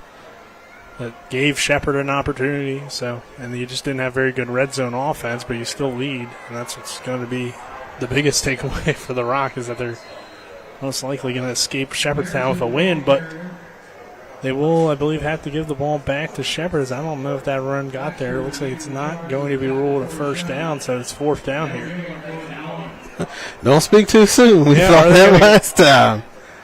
I mean, I can't see yourself going for it, even though you do feel like 4th and 1 from the 31 is not a situation where you would go for it normally, but also you usually can get 1 yard, you would hope, but you didn't get it on the previous play. There's no reason to risk it here. But we will have the 2-minute timeout to at least talk it over. So we'll see how Slippery Rock plays it, but I can't see any scenario where you wouldn't punt the football here. 4th down in the 4th quarter, 20-10 our score. This is Shepherd Rams football on TV 10. We're back in 30 seconds. Rox has 3 new chicken sandwiches for $4.99. They got the golden chicken sandwich, the hot honey mango, and one with the 4 basic food groups: chicken, buffalo, bacon, and ranch. Righteous! Rock's Local Market. 3 new chicken sandwiches, just $4.99. Rox has 3 new chicken sandwiches for $4.99. I'm getting the golden chicken sandwich or the buffalo bacon ranch. Hot honey mango for me. Dude, you like don't have any eyebrows. Rock's Local Market. 3 new chicken sandwiches, just $4.99. 4th quarter, 20-10 our score. Slippery Rock leads Shepherd here on a 4th and 1. And looks like, the Rock's going to punt it here on 4th down. As with just 2 minutes left and up by 10, no real reason to give Shepherd any hope if you don't get the first. Of course, they could run a fake punt. They could. They won't be expecting it. You wouldn't expect it a second time, right? No, not at all. But they're expecting a rush from Shepherd. As you see, they go with a punt-tight formation, expecting some extra rushers on the play. And they will kick it away. It's a booming punt. Greer is going to go back and field it inside the 15-yard line, and Miles Greer is not going to have much room. Really good punt coverage today by Slippery Rock. I think the first man down there was the long snapper, Josh George, making the tackle. There you go. That's what you want to see, because a lot of times there's nobody. Well, you're not allowed to have anybody lined up over your long snapper. So when you have a guy that's a high-caliber long snapper, usually they're going to be the first guy down the field to make the tackle. And that's a tall order when you're going down there to tackle somebody like Greer. But the punt coverage has been excellent for Slippery Rock. Again, just begging the question, why on earth would you try the fake punt earlier? Obviously, they saw something in the film and thought that they had an opportunity to exploit, but Slippery Rock certainly making smarter decisions down the stretch and playing to win and not so much going for that knockout punch, where that's what it seemed like that's where they were having issues early on in the game. Powell looking to throw. Has time, floats one over the middle for Cordell Batten, who takes a shot and lost the football, and the Rock recovers it at around the 29-yard line, and that's pretty much the ball game. Big hit on the play, fumble recovered by Josh Stokes. Taylor looks like he took a big shot on that play, being helped off by several teammates, and again, just some miscues here and there have just hobbled this Rams offense. Again, Batten, good job making a catch over the middle, but you have to keep a hold of the ball. Yeah, I think they're just talking now if he did hold on to it long enough to be a catch. There is also a flag on the play, so that might have been what led to Taylor's injury, is just me speculating there could have been some sort of block in the back or something like that on the return. But yeah,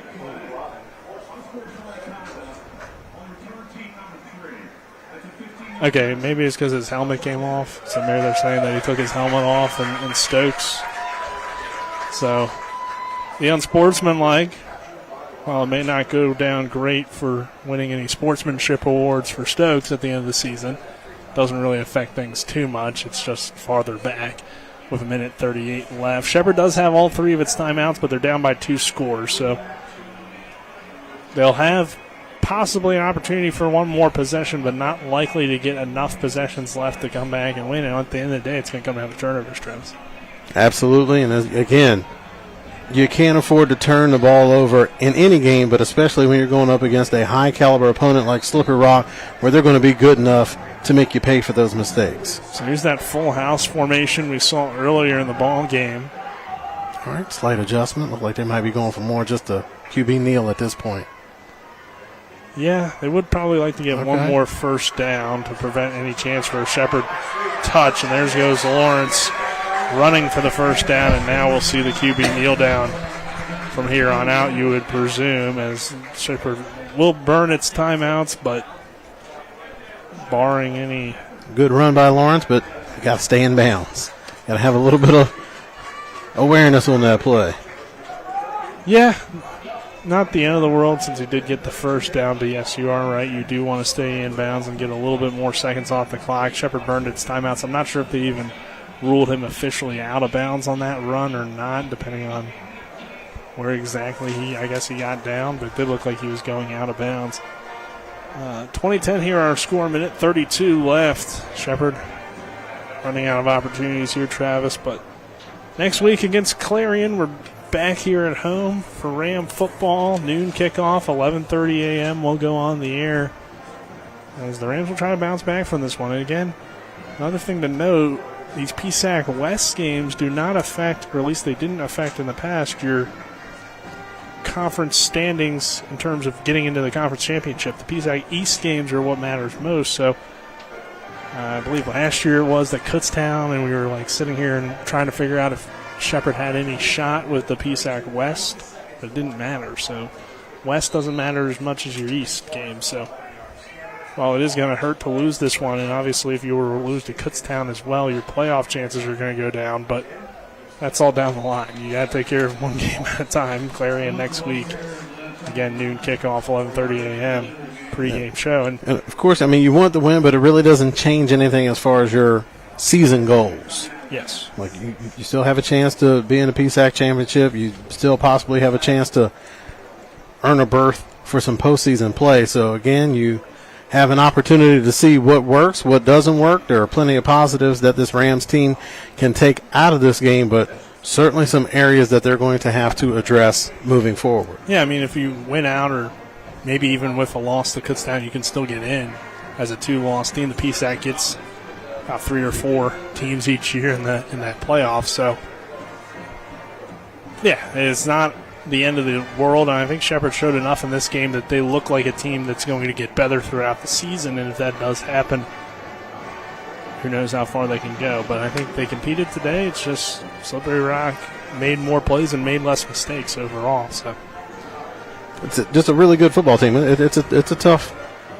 Yeah, they're going to be solid. Tough matchup going up against a team. They have so many talented starters returning, and you still have Shepherd just trying. They're still trying to figure out their pieces. They're still trying to, establish an identity for this 2024 campaign. So the Rams will have one more timeout left. So as long as there's no fumbles on the snap, I'm a little bit surprised that they're even running the ball at this point because they don't think they need to. But anyway, they throw the flag there and. Again, you run the risk. You run outside, and looks like Solomon, the wide receiver, is trying to plead his case. That usually means he's the guilty party when it comes to holding, but that's the risk that you run. You run out wide on the perimeter. You have those wide receivers. They're not used to trying to sustain blocks like that, so you kind of put them in an awkward position, and they're right in front of the referees.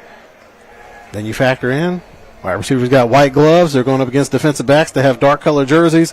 So there's a lot of things that are going to stand out and bring attention to you when you really don't want those eyes looking at you.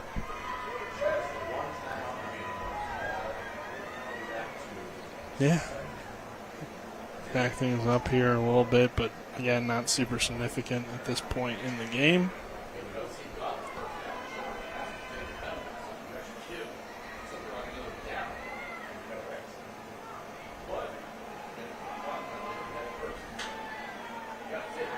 In about an hour on Talk Radio WRNR, you'll hear the Backyard Brawl.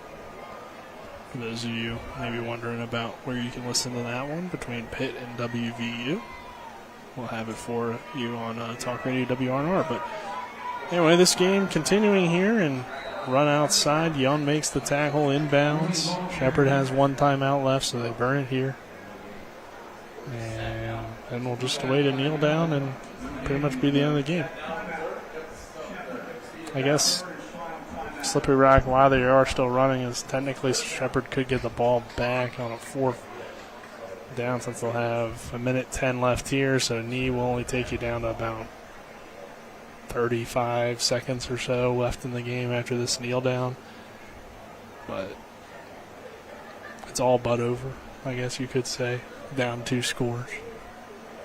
Shepherd, of course, though, playing from the Miracle, which Ram Stadium has the ability to bring you one every once in a while. But this would be a bigger miracle than the ones we've seen. Absolutely. I mean, you need several miracles at this point because you're going to need a lot to go in your favor to try to make up a 10-point deficit with 1:10 left. But again, proud team, proud football program. So Coach McCook, he's going to use those timeouts, give his team every chance to. He's going to give them every chance to compete and see what happens. Can't take them next week. They don't carry you. Yeah. So you might as well use them, and Shepherd does that. So 1:10 left, 3rd down, and about 7, 8.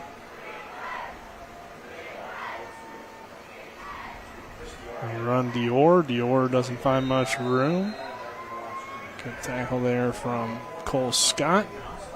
That will bring up 4th down. So there's 35 on the play clock, 55 on the game clock, so about 20 seconds or so, maybe a few more. But Shepherd, I mean, the Rock can also just kind of run around on this last play if they want to take it all the way down to the final few seconds. It doesn't seem like that they're the type that takes a knee, so they're just going to keep on pounding. And again, when you've run the ball the way that they have, and you continue to play like this down the stretch, it's like you're hoping to break that long one because that's what you're doing. You pound them all game. You know you got the size advantage up front, and you hope late in the game, but they take it all the way down as far as they can. Now they take a timeout, so. Just looks like they're trying to savor this victory here in Shepherdstown. Well, with it being 4th down, if you take a knee, then the clock would stop on the change of possession. So they have a few options here on how they want to try to maybe run out these final 20 seconds. They could, of course, attempt a field goal if they wanted, which would give them a chance to add more points, but more likely just bad things could happen on a field goal. So I would think that they're going to probably just run around a little bit in the backfield and then go down to the knee and try to burn as much time as possible before giving the ball back to Shepherd, if they even have to, depending on how much time rolls off the clock. So Shepherd might get it back with 12 seconds or so if you're Slippery Rock. That's what you're hoping for at least. The key will be, of course, no turnover if you're the Rock, and you should be all right. You could even run just a legit play and try to get a 1st down on a pass if you wanted to, or even run the ball. I think they're probably going to wind up running the ball.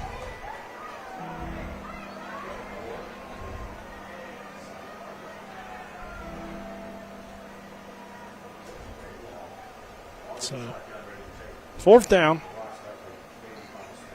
Shepherd shows blitz. They will just run it, and Dior finds some room. Gets it close, but I think he's going to be short. So 15 seconds left. It's a turnover on downs. The Rock takes over.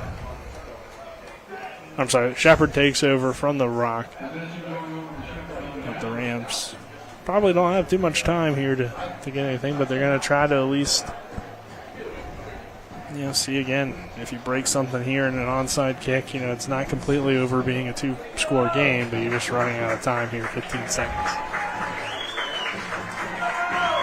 Overall, though, I mean, this was a tough task. We knew it coming in. The Rock will play some sort of prevent defense here, I would presume, and Shepherd will try to pull off a miracle. Ekbal, straight drop, under some heat. Now looks to run, slides down at about the 31, 32-yard line. Wyatt Pelicano lost his helmet here with 6 seconds left.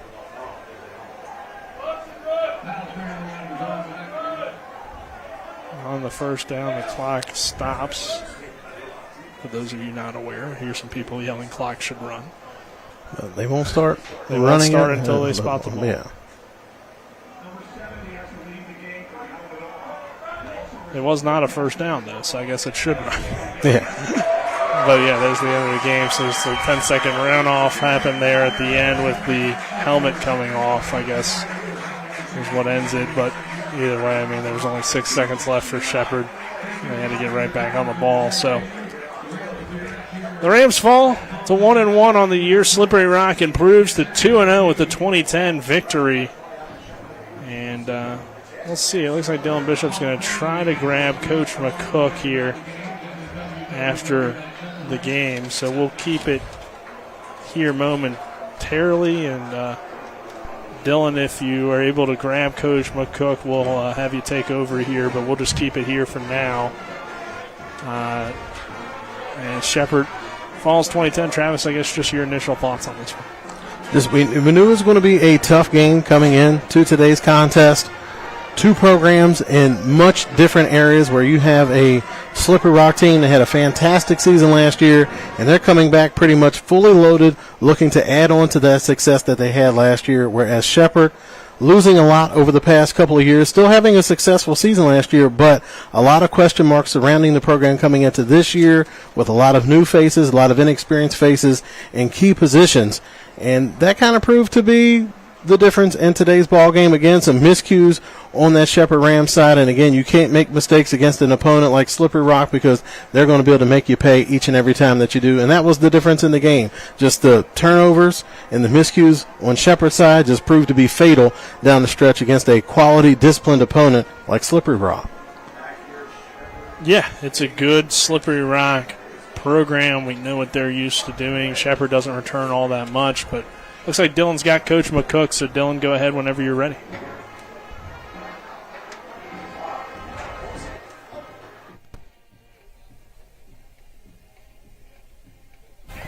All right, thank you, Nick. Just walking out of the way of our players here. Coach, 10 points up on the board for your offense. It's kind of a grinded-out game where go their way. Want to improve on coming out of this one?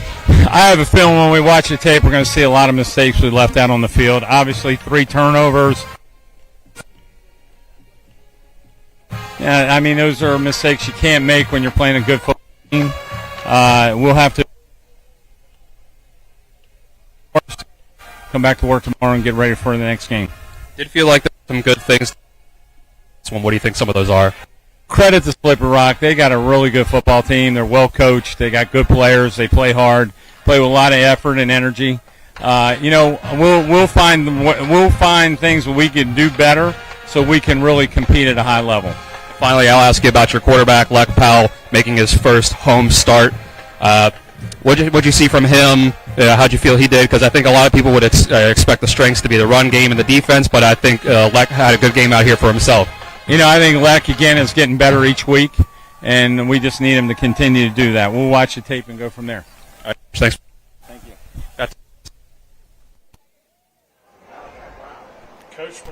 Coach McCook pretty much summarizing what we said, Travis. I mean, a lot of mistakes left out on the field, but overall, you feel okay, I think, about it, even though it is a loss. So we'll take a 2-minute break. We'll come back with the post-game show. This is Shepherd Rams football on TV 10. 2010, your final score. Slippery Rock gets the win. Mayhem is everywhere. I'm your new bangs, and you can't stop staring at me. That's it. Just tilt the rearview mirror over here. And while you're checking me out more times than a library book, your car is wandering into that lane over there. More bangs? Neat. And if you've got cut rate insurance, you could be paying for this yourself. So get Allstate. Call Martinsburg Allstate agent Gary Kelly today at 304-263-4596. The Palace Lounge in Martinsburg is the place to be. Join us every night to relax and enjoy football or basketball games featuring either the Martinsburg Bulldogs, Shepherd University Rams, or West Virginia Mountaineers. We will have steak night every Wednesday, trip nights every Thursday, and now taco and margarita nights every Tuesday. You can find us on Facebook or call 304-267-7520. The Palace Lounge is located at 1350 Edwin Miller Boulevard in Martinsburg.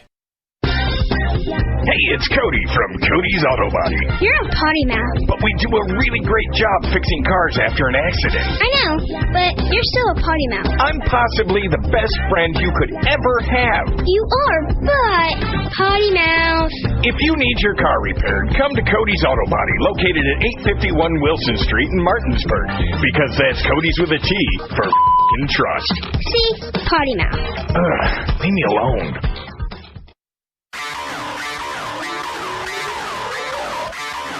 It's the Postgame Show, as we recap the scoring, bring you stats and analysis, scores from around the PSAC and Super Region 1, the Division 1 Top 25, and the latest on the West Virginia University Mountaineers and Marshall University Thundering Herd. Let's get it started as we go back to the field and rejoin our TD10 broadcast team.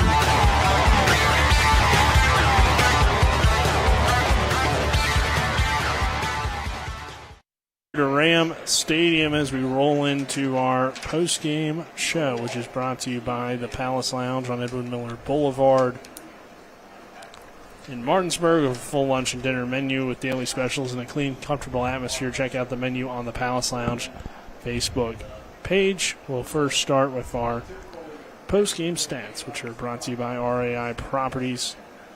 Servicing the Tri-State, call 304-200-3144 or visit www.raiproperties.com. We'll start with the victorious Slippery Rock. Throwing the football, Braden Long goes 17 of 21, 157 yards and a touchdown pass. Not dominant, but certainly effective on the ground. Idris Lawrence went 15 carries, 82 yards and a touchdown. Chris Dior also ran the ball well, 24 carries, 79 yards for Dior. And then Long totaled rushing the ball, 2 carries for 15 yards. In the passing game for Slippery Rock, Tony Grimes led the way in receptions with 5 catches, 44 yards. Cam Cruz had 4 catches for 33 yards. Xander McClure had 3 catches for 22 yards and a touchdown. And Dior caught the ball twice out of the backfield for 8 yards. Defensively for the Rock, Munchie Johnson ends up leading the way with 4 total tackles. Todd Hill had a nice day as well. He had 4 tackles, including the sack, which was another big play in the game. And Gregory had 6 tackles for the Rock. Josh Stokes had some big plays as well, 5 tackles, and he ends up recovering that fumble. So a lot of big plays from the Rock defense. As you look at things for the Shepherd Rams today, like Powell, as we said, we're going to walk away with it and feel pretty good about his performance. 22 of 30, 240 yards, 1 touchdown, 1 pick, 73% completion. So some turnovers, but Powell played really well in this game. 3 carries, 13 yards for Leck as well. Running the ball, I should say, is surprisingly a struggle for Shepherd. They ran the ball 7 times for just 19 yards with Malachi Brown. Swinehart only got 2 carries for 3 yards in total, so Shepherd struggled to run the ball. Receivers, Cam Dorner leads the way with 6 catches, 55 yards. Barry Hill had 4 for 59. Jeremiah Taylor had a few drops, an uncharacteristic game for him. 4 catches, 55 yards for Hill. And defensively for the Rams, they were led by G.O.D. Tolbert with 8 total tackles. Brody Carroll with 7, Lockhart with 5, and Miles Greer with 5 as well. Travis, as we look at some team stats that stand out, Shepherd ends up running the ball 14 times for just 26 rushing yards. Slippery Rock counters with 46 attempts for 182 yards.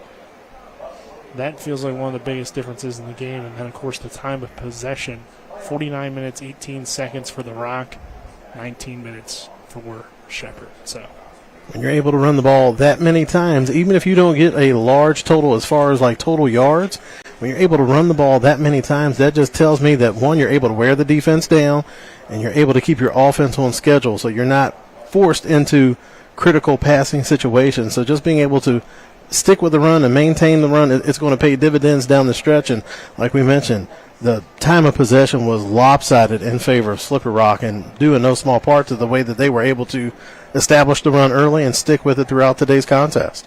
Yeah, I think ultimately, you run the ball 46 times. 180 yards doesn't really sound like too much. You only gave up 4 yards a carry. That's certainly something a team will take. And it does feel like, though, the Rock really just went for those 3-4 yard gains and kept hitting them with them, and then eventually broke a few long ones. But overall, it was that grinded out play that got it done for Slippery Rock today. And on the Shepherd side, they didn't really have that at all, especially in the first half. And then they got behind, were forced to throw the ball, never really established any running game. And ultimately, Slippery Rock takes advantage of some Shepherd mistakes, but also just a lack of offense for Shepherd in terms of what they wanted to do, I think, heading into this one. When you're able to pound the ball, your offense stays on schedule, and you can do what you want to. On the other side, when you're not running the ball like that, that means that you're relying on big plays. And that's just tough to sustain yourself throughout the course of a game when you're going up against a quality opponent that doesn't make a lot of mistakes like Slippery Rock. So it's just a tough day all around for the Shepherd offense. All right, Travis, let's get into our awards portion and then wrap things up here on the Palace Lounge postgame show. Our electrifying play of the game brought to you by CMA's Chrysler Dodge Jeep Ram of Martinsburg.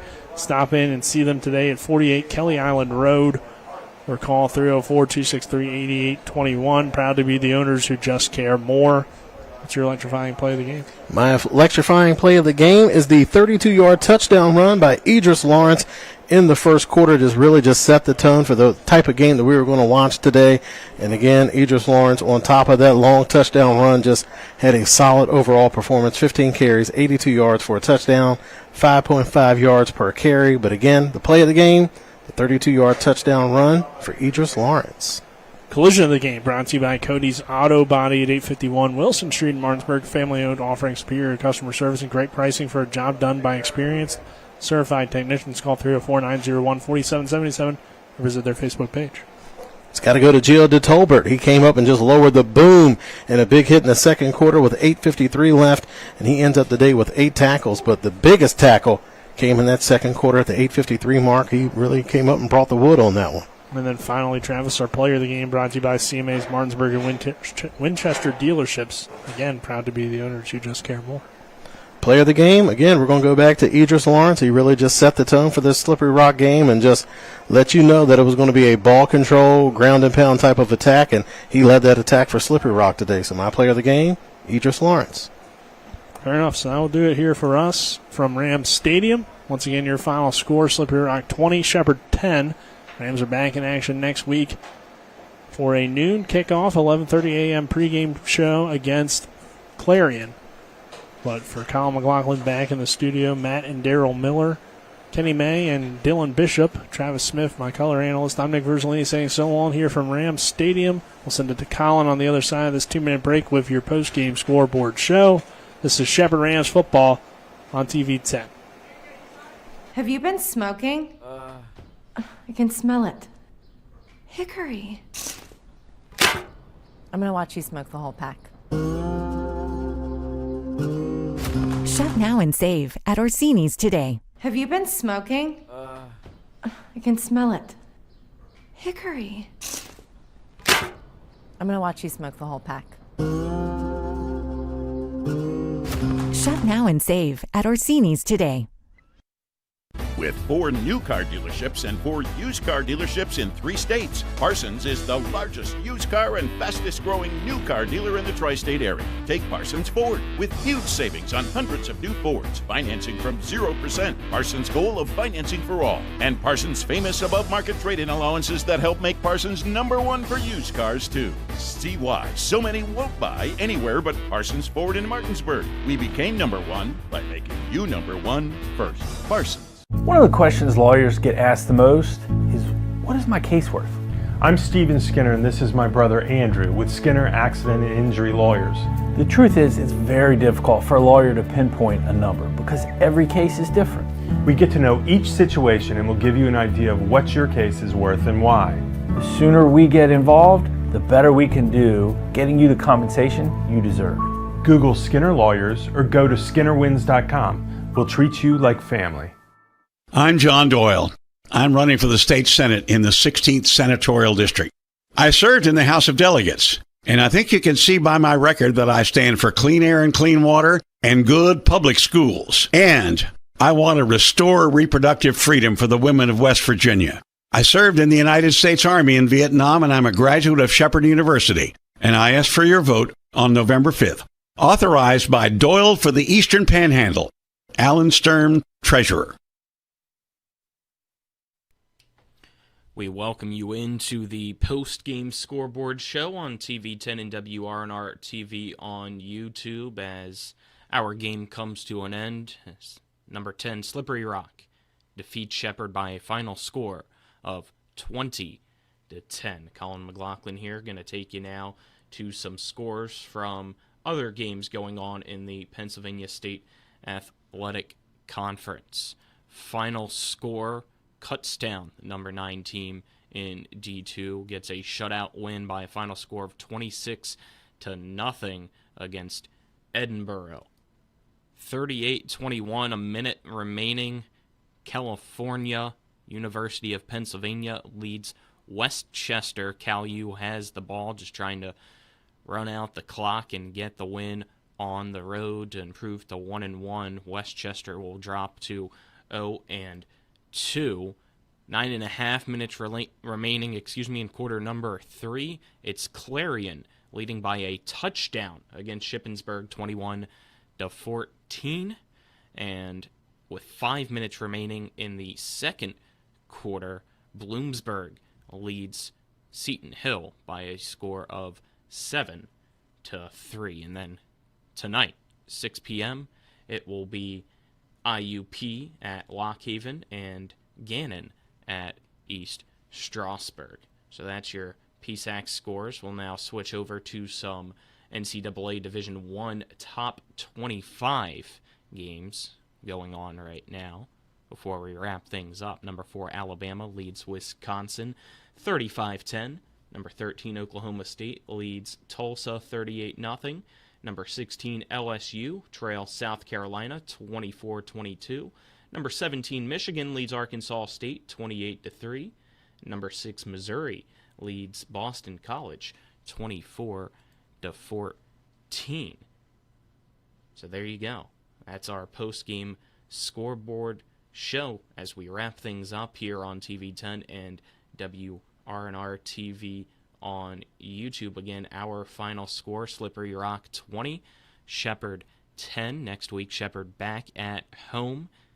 They'll play host to Clarion, 11:30 pregame, noon kickoff for that one. For the rest of the crew, I'm Colin McLaughlin signing off. Enjoy the rest of your weekend.